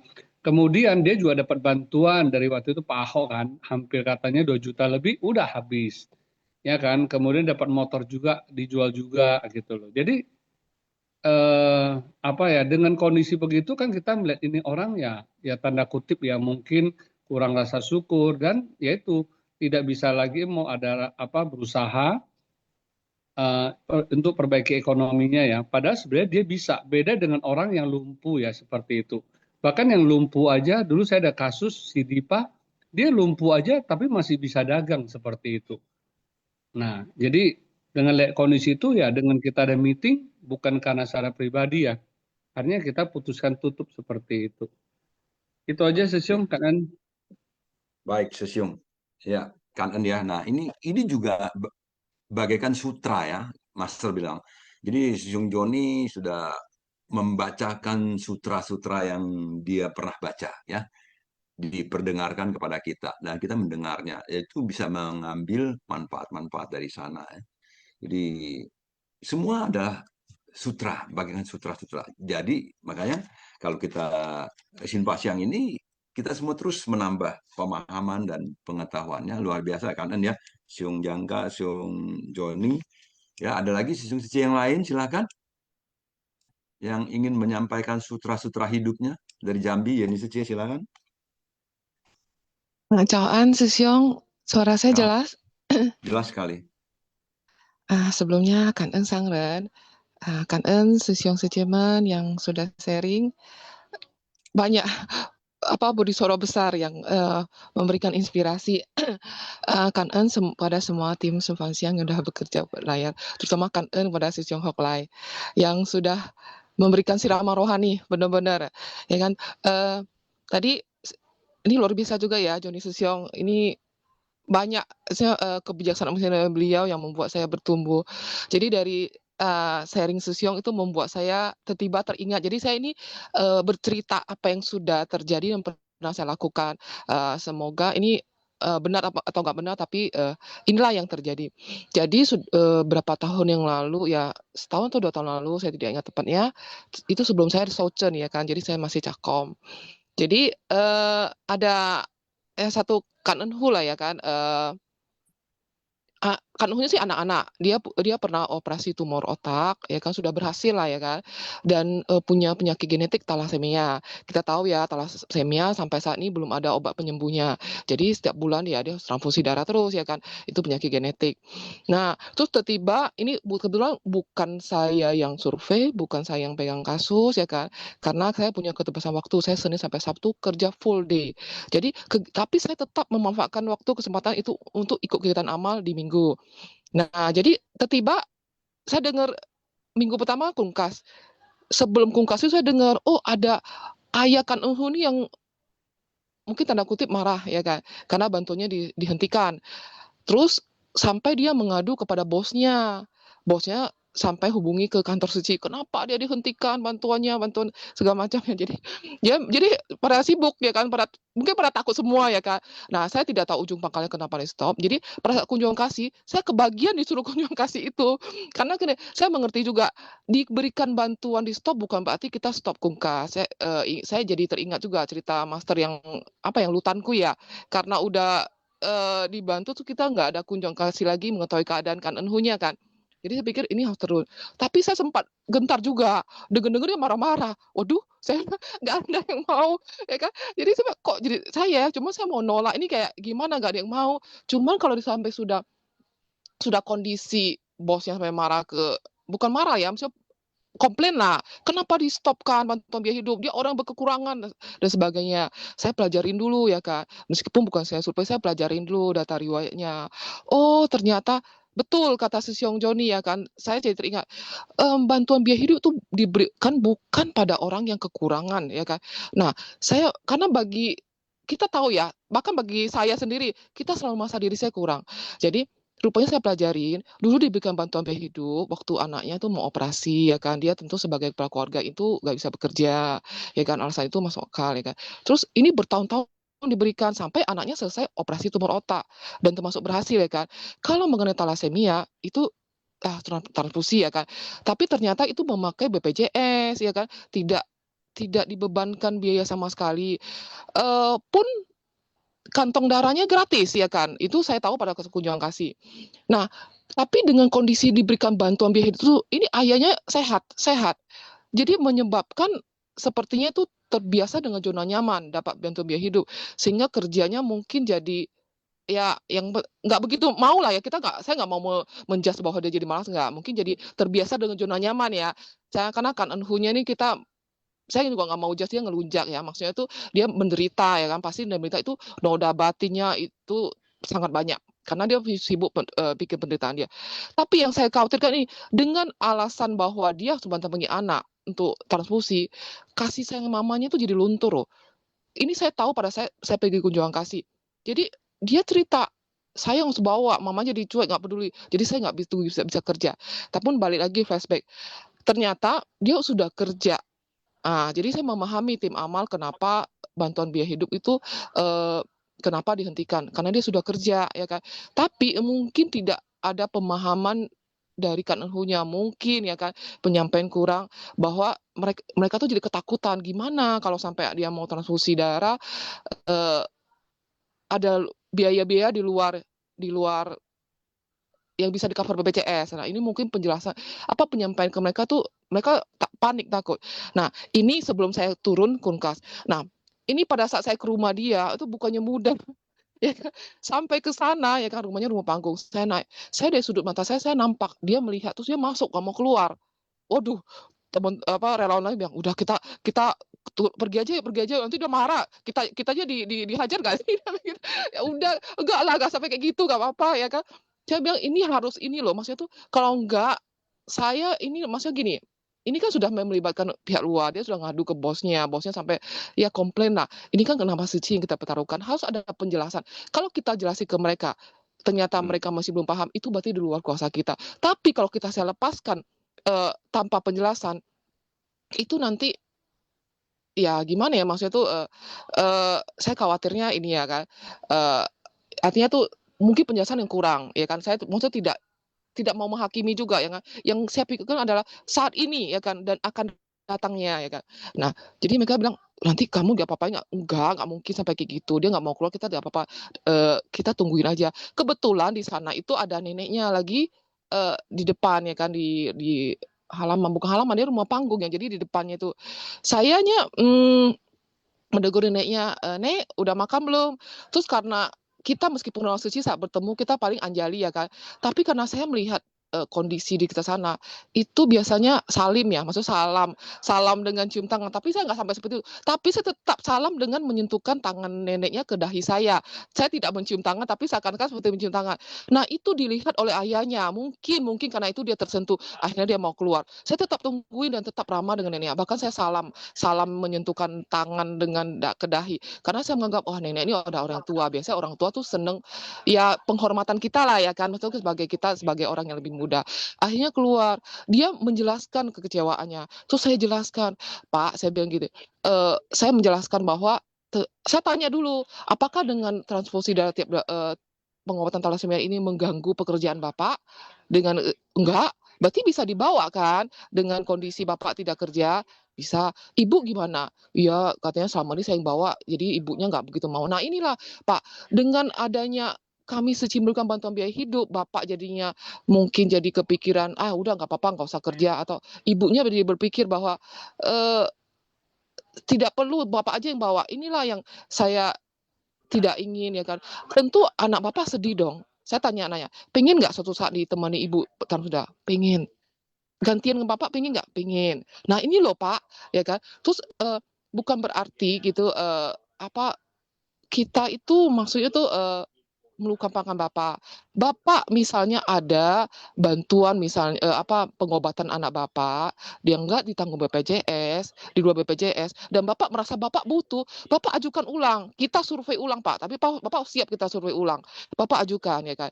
Nah, jika yang berhubungan Bapak ini, tapi Bapak harus siap loh, Bapak harus survei ulang. Nah, bukan berarti bahwa dibantu hidup kita nggak peduli. Nah, terus dia cerita, oh saya harus check up ulang, kontrol ulang untuk tumor otaknya. Nah, Bapak sampaikan, ya kan, nggak bisa di Jambi ya, Bapak sampaikan kita survei ulang. Nah, ternyata dengan penjelasan itu dia jadi mengerti, oh demikian, nah, dia jadi lebih melembut ya, kita lihat teksturnya. Nah, ini loh kalau sampai saya saat itu gentar, mungkin bisa saja terjadi banyak hal skenario yang bisa terjadi. Mungkin dia bisa berpikir suci gimana, bisa saja dia jadi menampakkan anaknya, bisa saja ternyata harapan anaknya itu nggak tersampaikan, anak itu pendiam gitu, mungkin kena sakitnya ya kan, tidak tersampaikan bahwa dia butuh kehadiran orang tua, bukan hanya ayah, butuh juga mamanya yang sekali-sekali temani untuk transfusi darah. Nah, ternyata setelah kunjung kasih itu dia memang ada mengajukan lagi gitu bahwa dia butuh bantuan transportasi untuk kontrol ulang ke Palembang, dan kita bantu ya kan untuk biaya akomodasi karena memang dia butuh untuk biaya itu, dia kekurangan lah untuk biaya ke sana sama biaya mencari tempat singgah. Nah, dari sinilah keempat tidak kengkaran ini ya kita perlu terapkan saat kegiatan amal. Jadi ini bisa berjalan beriringan. Jadi dari sinilah memahami keadaan dengan kebijaksanaan. Kemudian kita melayani tentu ya turun ke kerumunan itu dengan batin yang murni. Dan kita tuh membimbing dengan cinta kasih saat kita melihat penyimpangan. Nah, penyimpangan itu bukan hanya dari lawan juga ya, tapi bisa saja saat di Kanenhunya ya kan. Tapi ya kita bukan, saya sih pribadi bukan nganggap dia ngelunjak. Ada sih mungkin yang ini jadi mungkin ya keserakahan muncul, tapi biasanya keserakahan tuh mudah terpicu saat mereka itu dalam kondisi menderita ya kan. Nah, kemudian menolong hingga batin mereka bangkit. Jadi bukan hanya memenuhi kebutuhan materi. Nah, jadi harus menolong batin mereka, harus dikasih penjelasan, harus membimbing batin mereka, dan kemudian tidak gentar seperti tadi saat menghadapi sesuatu tidak sesuai harapan. Kita maklumi ya, Kanenhunya bukan relawan suci loh, yang mereka tuh tidak mendengar, mungkin yang tidak mendengar siraman dharma seperti kita.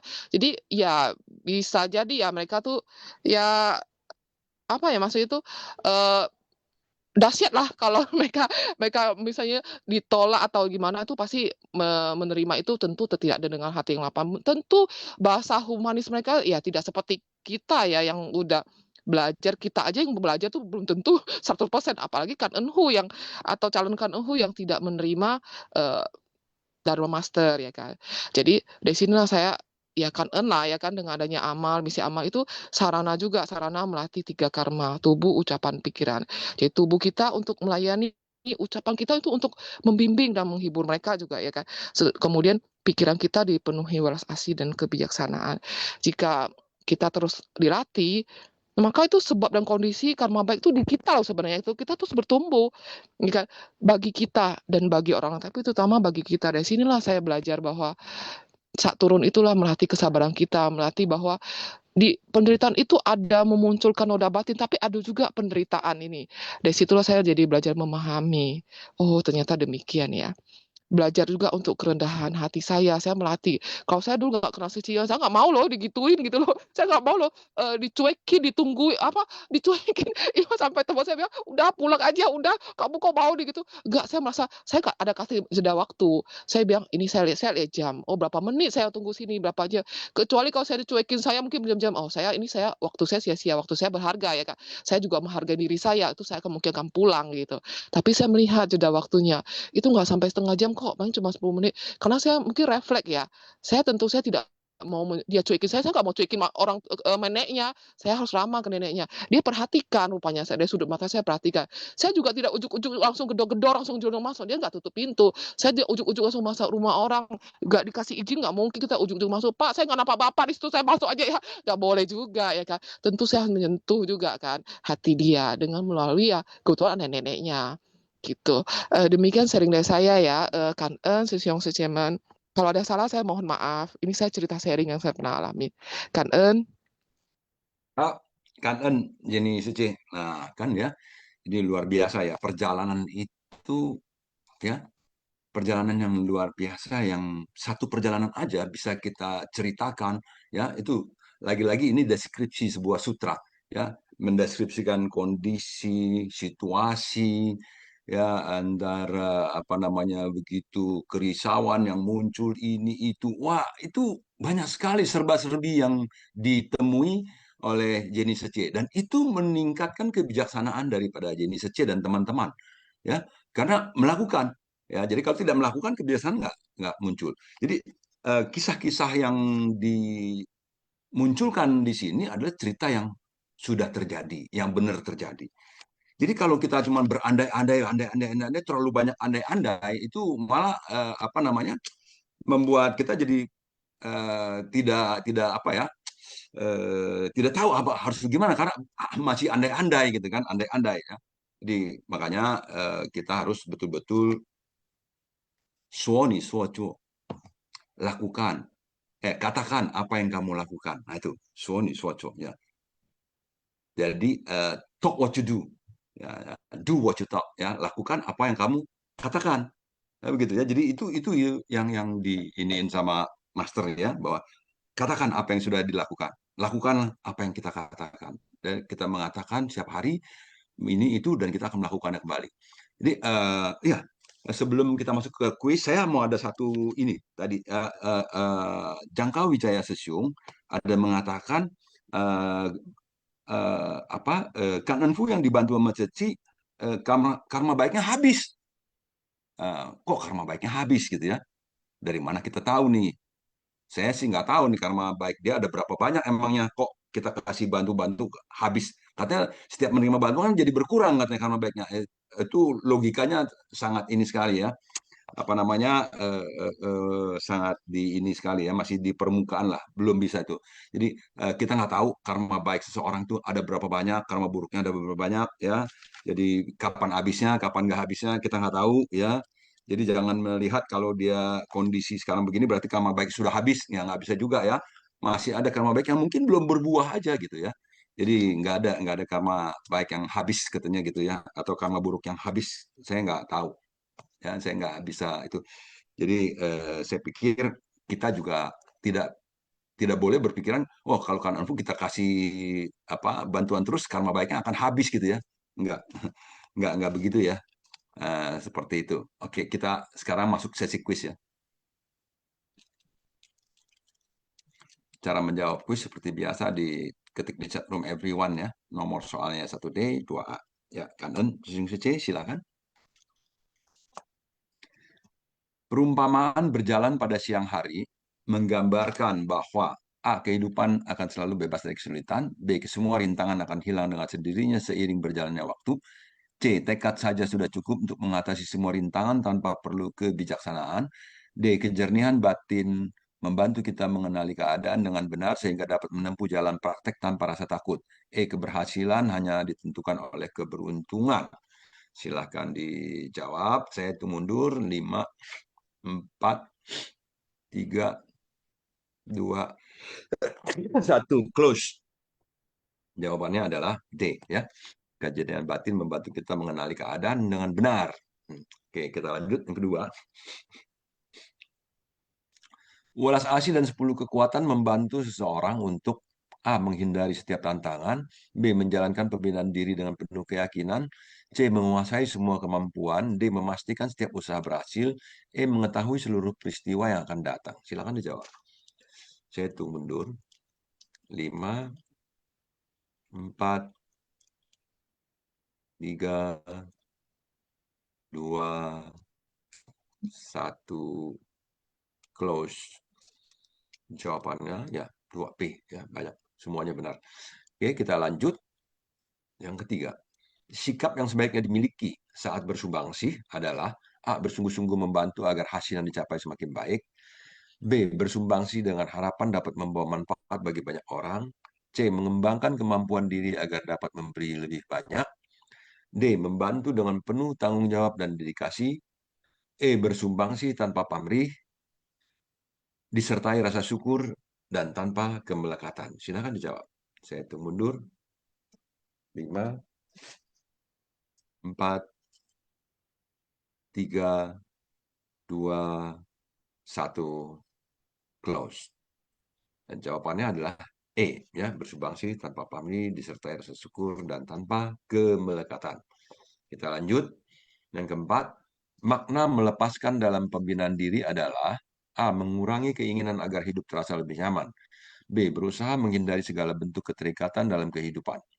C. Tetap tekun melangkah menuju tujuan tanpa melekat pada keinginan maupun pencapaian. D. Memusatkan perhatian pada hasil agar latihan semakin bermakna. E. Menjaga ketenangan dengan membatasi keterlibatan dalam berbagai persoalan. Silakan dijawab. Saya itu mundur 5, 4, 3, 2, 1, close. Jawabannya adalah C, ya. Tetap tekun melangkah menuju tujuan tanpa melekat pada keinginan maupun pencapaian. Yang kelima, yang bukan termasuk dalam 4 jenis ketidakgentaran adalah A. Ketidakgentaran untuk memastikan semua makhluk terbebas dari penderitaan. B. Ketidakgentaran karena telah tahu akan segalanya. C. Ketidakgentaran karena telah menghapus segala kebocoran. D. Ketidakgentaran untuk membabarkan segala rintangan dalam pembinaan diri. E. Ketidakgentaran untuk membabarkan jalan menuju lenyapnya penderitaan. Silakan dijawab yang mana yang bukan, yang tidak termasuk dalam 4 jenis ketidakgentaran. Ya, saya hitung mundur. 5, 4, 3, 2, 1, close. Dan jawabannya adalah A.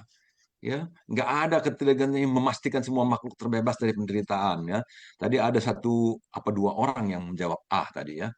Saya lihat yang lainnya masih B nih ya. Oke, yang keenam. 5 sila dan 10 kebajikan terutama diwujudkan melalui A. Perilaku, ucapan, dan pikiran yang senantiasa mengarah pada kebajikan. B. Pengetahuan yang luas mengenai ajaran Buddha. C. Kemampuan membimbing banyak orang sekaligus. D. Keberhasilan mengatasi semua persoalan kehidupan. E. Ketekunan mempelajari berbagai kitab suci.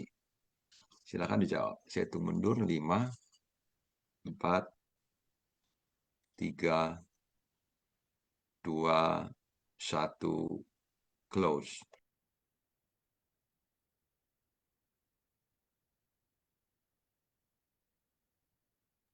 Ya, dan jawabannya adalah A. Ya. Baik, 6 buah kuis sudah kita lalui bersama dengan baik. Sambil menunggu nama-nama pemenangnya yang diumumkan, mari Sisung Sece kita sama-sama membacakan sutra-sutra yang pernah kita baca, yang pernah kita ketahui. Ya. Jadi sutra di sini bukan sutra-sutra yang susah-susah yang di buku-buku sutra, di Tripitaka, tetapi sutra yang setiap hari ada di dalam kehidupan kita ini. Ya. Setiap fenomena itu juga bagian daripada sutra. Ya, Sisung Sece, silakan. Ya, jangan gentar. Nah, disinilah kita tidak gentar. Ong Ciwe Sisiung, silakan. Ya, selamat pagi, Hoklai Susiung. Pagi. Ya, kanan ya, Susiung.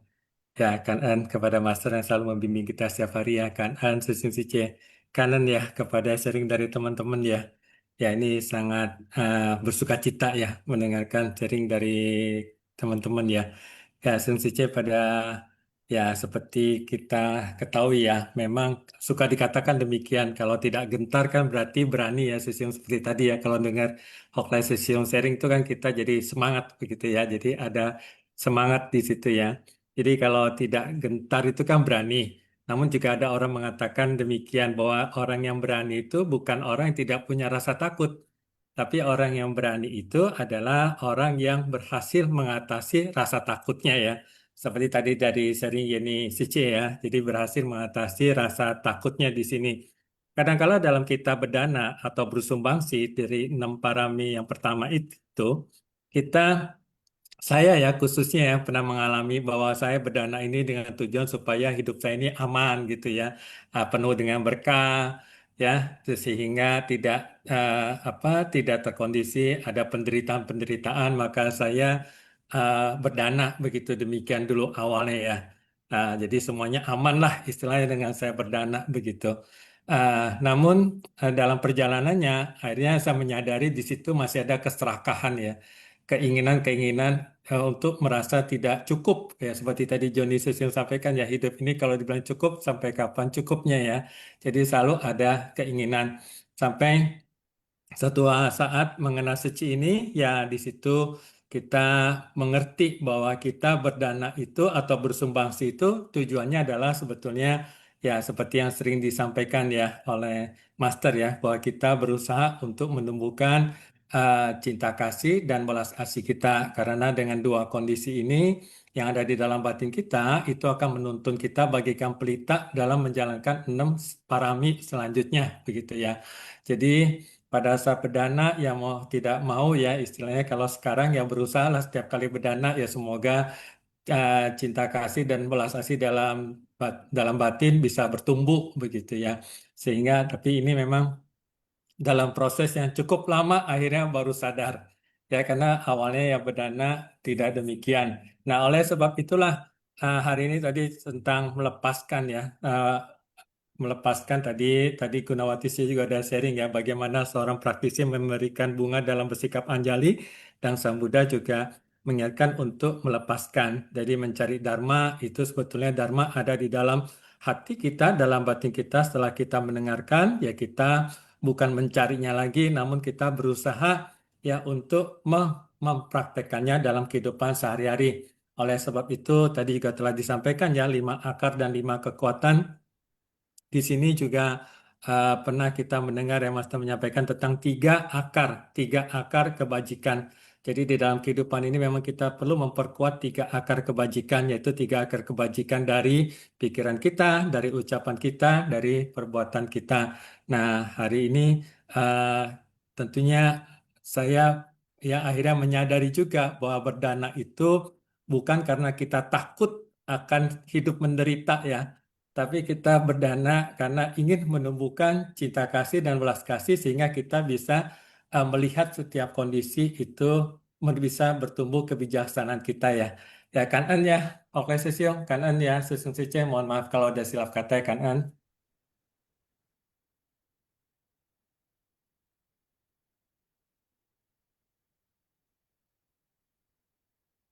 Mohon maaf, oke Sesiong mic-nya. Karena dia Sung Ong ya luar biasa ya Sung Ong apa sharingnya mengenai rasa takut itu ya. Rasa takut itu ada pada setiap orang dan memang harus ada agar kita takut untuk melakukan hal-hal yang tidak harus dilakukan ya. Ketika bawa motor, bawa mobil, kalau terlalu kencang takut dong. Wah, takut kencang. Nah, itu harus ada. Kalau nggak takut, wah gawat itu ya. Udah lari 200 masih nggak takut gitu. Jadi jangan. Tapi ada rasa-rasa takut yang harus memang dikendalikan di sini. Ya, dikendalikan, dikontrol ya. Jadi kalau untuk hal-hal yang baik dan benar kenapa harus takut? Nah, itu. Jadi jangan sampai bias ya. Jadi bawa mobil kenceng-kenceng nggak takut ya, apa namanya, melanggar rambu lalu lintas nggak takut, tapi kalau pergi survei kasus takut ini gini, itu kan jadi salah nih, kebalik-balik nih ya rasa takutnya. Maka itu harus di Tiauchen terus, harus dikontrol terus. Oke, kita lihat Batam, dari Batam, Sisiung sudah lesen, silakan. 感恩来师兄，感恩大家。早上好，selamat pagi. Bicara tentang takut sama jadi saya juga perlu sharing gitu. Dalam menjalankan misi amal tuh banyak relawan dibilang bukan hanya terbebanin karena rasa takut, tapi juga kekhawatiran yang tidak perlu. Saat mereka ingin memberikan bantuan kepada Kananhu, ataupun dalam keadaan saat mereka ingin melakukan survei kasus. Jadi belum survei, belum bantu, ataupun masih dalam tahapan meeting aja sudah khawatir ini, khawatir itu gitu loh. Nanti ini, nanti itu. Apalagi kekhawatiran itu terkait karena pengalaman masa lalu. Jadi misalnya di masa lalu mereka pernah dalam tanda kutip memberikan bantuan kepada Kananhu yang sebenarnya tidak perlu gitu loh. dalam tanda kutip kita nggak menyebutnya tertipu ya, istilahnya yaitu pengalaman aja gitu loh. Karena setiap kali kita melakukan sesuatu hal yang walaupun dampaknya kita pikirkan bahwa sebenarnya kalau secara perorangan mungkin kita ataupun secara umumnya kita bilang tuh merasa tertipu, sebenarnya enggak gitu ya. Tapi itu kita belajar dari pengalaman orang memanfaatkan kesempatan gitu loh, dan kita juga memberikan kesempatan tersebut kepada dia gitu loh. Tapi karena pengalaman-pengalaman tersebut pada saat pengajuan kasus yang ada, timbullah yang namanya kekhawatiran-kekhawatiran yang tidak perlu. Sebenarnya pada prinsipnya rapat amal itu seharusnya tidak didasarkan kekhawatiran yang terbentuk karena pengalaman masa lalu saja gitu. Tapi kita harus fokus sama keadaan saat ini gitu. Jadi lain orang, lain kasus. Jadi mungkin itu pernah terjadi pada pengalaman masa lalu dalam kondisi yang mirip gitu loh. Tentang misalnya bantuan Kanhu yang ngalamin kekurangan dan ngajuin bantuan. Tapi di saat ini yang kita hadapi itu berbeda gitu loh. Itu yang harus dipahamin. Dan kalaupun nantinya ujung-ujungnya yang saat ini pun kita dalam tanda kutip memberikan bantuan yang tidak tepat sasaran, ya itu memang sudah prosesnya gitu. Yang penting kan kita sudah melakukan bantuan tersebut dengan sukacita. Jadi dalam misi amal sekali lagi bukan hanya takut tapi juga bukan hanya tidak perlu takut tapi juga tidak perlu khawatir gitu loh. Itu aja sharing dari saya kan An. Oh, Gangan Sesiung Silik ini singkat, padat, tepat ya, dan memang luar biasa ya. Jadi memang eh, jangan takut, jangan khawatir. Kekhawatiran terlalu banyak mengundang kerisauan. Jangan cerita dulu dia begini, dulu kita pernah begini, dulu pernah gitu. Jangan dijadikan acuan. Saat ini, now, ya, now. Jadi apa kita harus selalu ingat saat ini seperti apa tadi kata Sidik Sisiungnya, saat ini kondisinya seperti apa. Jangan pakai cerita kondisi yang lalunya gitu ya. Itu hanya sebagai satu referensi aja, jangan dijadikan satu acuan apa yang mempertimbangkan gitu ya. Ya pertimbangannya adalah di saat ini. Oke, kita berikan selamat kepada Lina A SC di Pekanbaru, M Ridwansyah Asring dari JB2, Meta Puspasari SC dari Medan Jati, Teti SC Medan Jati, Gunawati SC JB2, dan Mui Guat SC dari Jambi. Nah, dari 5-6 orang Sesiung SC ini ada yang mau sharing, silahkan.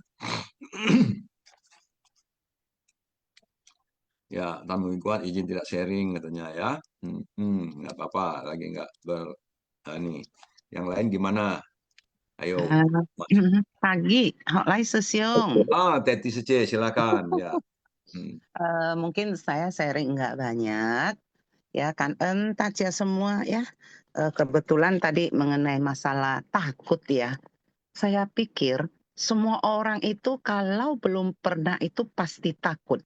Apalagi disuruh sharing ya, belum pernah buka mic, belum pernah ngomong. Ini masih lumayan Sesiung karena kita nggak buka kamera ya. Kalau kita yang sharing ini buka kamera, lebih takut lagi. Tambah takut lagi. Jadi ini nggak buka kamera aja takut ya kan, apalagi buka kamera. Namun kita semua harus belajar berani. Seperti tadi kata Sesiung tuh kan. Jadi pantang menyerah, pantang mundur, maju terus kan gitu kita bilang kan. Jadi sepanjang yang baik ya kan dan juga ada kesempatan kita maju, kita belajar. Karena sharing-sharing itu kan tidak ada yang salah ya sepanjang kita ikuti aturan. Jangan kita mengenai sara, menyinggung perasaan orang, ya kan tidak ada yang salah karena tidak ada baku, mesti pakai bahasa EYD misalnya. Ini kan ya kalau ndak pinter bahasa Indonesia mungkin ndak apa-apa lah bahasa Hokkien, yang penting audiens itu Campur-campur tahu. nggak apa-apa, campur-campur ya. Nanti moderator bisa bantuin. Ya kan, kalau kita bilangkan buka kamera mungkin kita pakai body language lagi ya kan. Ya kan nunjuk atau gimana ya kan. Jadi kalau kita itu apalagi pegang kasus, memang ya kita harus berani menyatakan apa yang kita lihat di lapangan. Biarpun nanti terakhir apa yang kita mohonkan itu belum bisa dikabulkan. Jadi kita sebagai pemegang kasus harus juga berani menyatakan memang itu loh yang saya lihat kenyataan memang susah banget, rumahnya aja itu atapnya aja bolong-bolong, kalau malam itu bisa nampak bintang bulan. Harus kita sampaikan ya, soal nanti dibantu atau tidak keputusan rapat. Ya, kalau memang tidak dibantu, kita anggap saja mungkin saat ini belum jodoh. Ya, jangan kita, waduh, aku gimana sih ya, kok aku nggak bisa bantu dia ya supaya terkabul ya apa-apa gitu. Banyak kali menjadi beban pikiran kita. Jadi kalau sudah menjadi beban pikiran kita, besok-besok kita nggak berani ngambil kasus lagi. Nanti beban lagi aku sampai berapa bulan baru bisa hilang. Ya kan, perasaan bersalah kok nggak bisa bantu. Jadi itu kita harus berani menyampaikan, ya mungkin dengan keberanian kita menyampaikan fakta yang ada, bisalah terbantu. Kan kita, calonkan kita dibantu. Ya kan, jadi mungkin itu saja, kita semua memang harus berani speak up lah kalau kita bilang kan. Tapi jangan mengada-ngada, ya kan. Kalau mengada-ngada, toh itu terakhir nanti kita bilang karmanya sama lu lah kan gitu. Mungkin itu aja online sosialnya kanan touch ya. Kanan, iya. Ya, kalau nggak dibantu ya karmanya sama lu lah, lu rasa nanti. Ya. Jadi nggak begitu ya Sisiung Seci. Jadi kita meeting pun bukan soal langsung pada keputusan bantu atau tidak bantu, bukan. Tapi kita melihat ya, membaca kondisinya, ekonominya, keadaannya, keluarganya dan lain-lain itu. Jadi ada nanti ada argumentasinya, ada alasan-alasannya. Kenapa ini dibantu, kenapa ini tidak dibantu? Tentunya berdasarkan alasan, bukan hanya saya nggak suka ini. Wah, bukan ya. Oh, karena saya suka ini, saya bantu. Enggak. Jadi semua ada alasannya. Baik, ini ada Lina Seci dari Pekanbaru, silakan. Oke, pagi, Horai Sesiong, pagi, Sesiong Pagi. Sesemen. Hendak hari ini saya mau ini ya, tadi yang kita bahas tentang KNHU. Dan di sini saya belajar, saya melihat bahwa pada saat kita membantu KNHU, kita juga belajar kebijaksanaan. Jadi kenapa sih saya melihat Seci itu, saya suka di Seci itu kenapa? Karena di Seci itu kita bantu orang, kita bantu KNHU yang dibantu itu bukan hanya kita bantukan hanya sekedar materi, tapi mereka juga datang ke HESO, mereka dapat bimbingan rohani. Walaupun mungkin bimbingan rohaninya itu kadang ada yang nyantol, ada yang nggak nyantol ya. Seperti kayak saya juga, mungkin saya mendengarkan Simphasyang mungkin pertama kali, kedua kali, ketiga kali, awalnya sih mungkin karena terpaksa. Ya Sosiong ya, oh karena saya disuruh untuk mencapai poin. Tapi lama-lama dengan lama-lama yang keterpaksaan itu membuat otomatis saya ada satu kebiasaan yang membuat kalau saya nggak dengar itu rasanya ada sesuatu yang hilang. Gitu. Nah, sama juga saya melihat dari KNHU.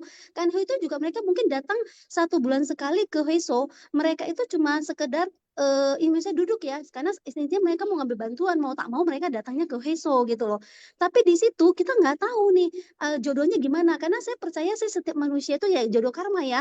Mungkin hari ini saya senang sama Sesiong ini ngomong saya bisa nyantol.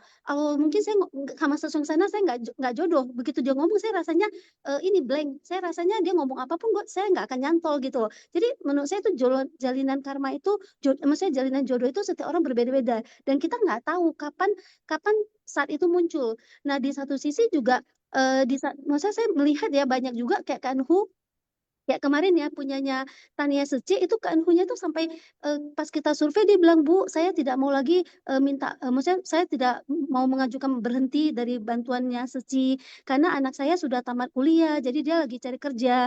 Sedangkan anak saya yang nomor 2 ini sudah bawa Grab. Jadi itu saya melihatnya luar biasa sukacita ya, semen. Maksudnya ada orang yang dia mengerti gitu. Dia mengerti bahwa maksudnya kalau memang dia merasa dia memang sanggup, dia akan memberikan berkat ini kepada orang lain. Dia bilang, gak apa-apa, pasti di luar sana banyak orang yang kita perlu bantu, kita boleh kasih ke mereka aja. Dan pada saat saya melihat, maksudnya mendengar ibu itu bicara, saya merasa sukacita, gila ya.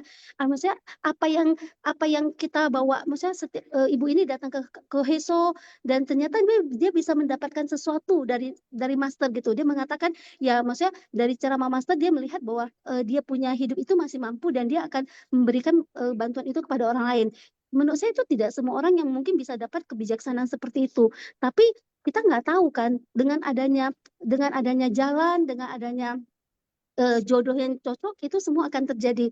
Jadi ya di sini saya melihat bahwa kita itu masing-masing ya nggak usah, maksudnya jangan terlalu dipikirin seperti kayak tadi Sisyon bilang kita hidup saat ini. Hari ini apa yang kita bisa lakukan ya saat ini, apapun yang terjadi ya ada masalah ya kita selesaikan saat ini. Kedepannya bagaimana ya nggak usah dipikirkan, itu kan belum terjadi. Yang penting kita jalani saat ini dan kita setiap hari kita jalani dengan sukacita. Dengan sukacita, karena kan kita nggak tahu ya, seperti kayak kemarin kita barusan bahas di bedah buku itu kita bahas juga tentang karma. Nah, memang karma itu kita nggak tahu kapan dia masak, kita juga nggak tahu dulu di kehidupan sebelumnya karma apa yang saya lakukan. Jadi apapun yang terjadi dalam hidup ini ya kita terima dengan ikhlas. Artinya kita berusaha untuk menjalani hidup kita sebaik-baik. Kalau memang karma buruk kita berbuah ya kita jalaninya. Kita nggak bisa bilang, oh kenapa ya saya dapat seperti ini? Kenapa ya saya sudah berbuat baik? Banyak kegiatan ternyata saya masih menderita. Kita nggak bisa gitu loh. Tapi dengan adanya dharma, makanya dulu mungkin saya merasa bahwa kenapa ya ada orang yang hidupnya langsung lahir di keluarga kaya? Kenapa ya anak itu baru kecil sudah kena kanker? Jadi itu pertanyaan-pertanyaan yang kadang kita bingung. Tapi setelah saya menjalani dharma, saya baru mengerti, oh ternyata memang itu adalah maksudnya itu adalah buah karma kita yang kalau dia berbuah pun kita ya mau tak mau harus terima. Tapi kalau kita terima itu ada dua pilihan lagi. Kamu mau terimanya dengan hati yang jengkel, dongkol, selalu marah-marah, akhirnya jadi kamu sendiri tersiksa. Tapi kalau kita menerimanya dengan hati yang ikhlas, beban itu akan terasa berkurang gitu loh. Jadi kita akhirnya ya sudah, ini memang hidup ini anicca gitu loh. Tidak ada sesuatu yang abadi. Semua ini ya semua ini kosong. Jadi apapun itu yang ada sama kita itu akan berlalu, akan berakhir. Jadi kita kalau dengan menerima maksudnya kita sudah memahami konsep dhamma seperti ini, kita jadinya lebih ya apapun itu dijalani, diikhlasi, disyukuri. Itu deh dari saya Sesyong. Dan Kanan Celina, waduh, luar biasa ya ini ya, Celina ya. Hah? Nah, inilah sebuah contoh ya yang buat kita semuanya bahwa Celina melakukan, bukan hanya sekedar melakukan, tapi terus mengamati, terus belajar mengamati hatinya, mengamati hati orang, ya, pengamatan-pengamatan sehingga sangat menguasai kondisi. Nah, ini juga ya kekuatan batin. Ini contoh kekuatan batin mengetahui yang benar dan yang tidak benar, memahami para makhluk. Ya, ada kekuatan batin mengamai para makhluk ya. Jadi kekuatan-kekuatan inilah yang membuat kita jadinya bisa semakin tidak gentar ya, tidak gentar ya. Jadi karena memiliki bekal pemahaman-pemahaman dengan tahun pengetahuan. Jadi semuanya apa namanya bisa didapat di sesi ya dengan melalui praktek-praktek nyata ya. Jadi luar biasa ya, Lina Sece boleh sering-sering sharing, bisa menginspirasi banyak orang ya. Baik, karena waktu juga sudah jam 9.02, Sece kita sampai di sini. Semoga kita semua bisa mengambil manfaat daripada pertemuan kita di pagi hari ini. Nah, kita akan memasuki sesi kosakata. Silakan host.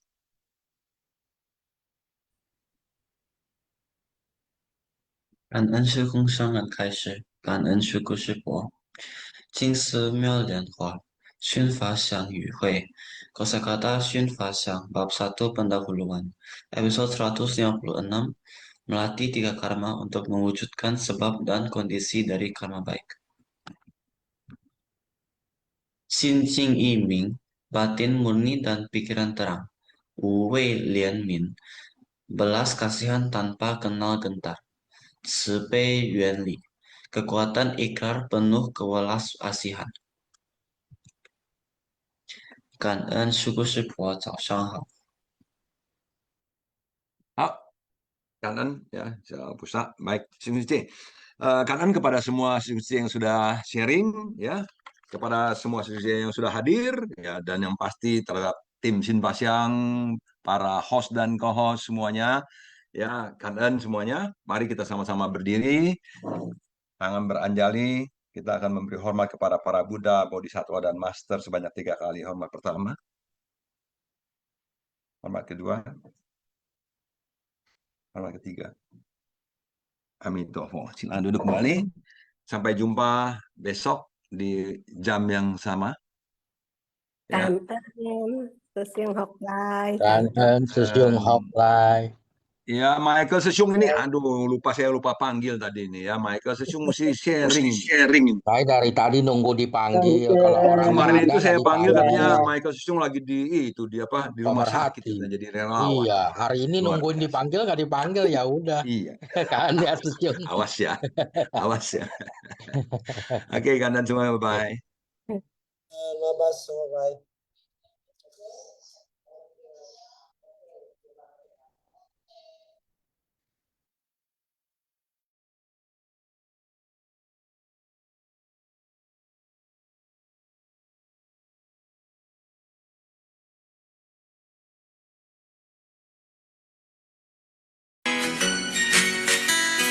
幸福有没有在我身边？怎么一直看不见？幸福有没有在你那边？让我看看他的脸。家里已经找了好多遍，只有温暖的房间。爸爸说幸福就在镜子里，那就是我快乐的脸。老师说，如果欲望能够少一点，快乐就会多一些。爱是地球给我们的资源，随时记在心里面。我用善良礼貌的双眼，发现大家幸福的脸。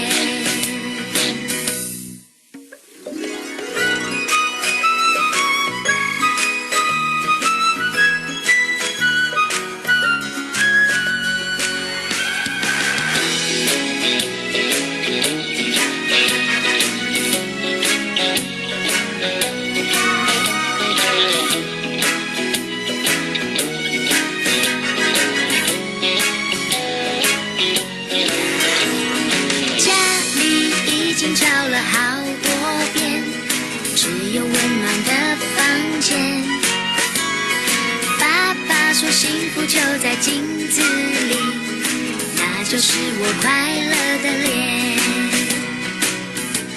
老师说，如果欲望能够少一点，快乐就会多一些。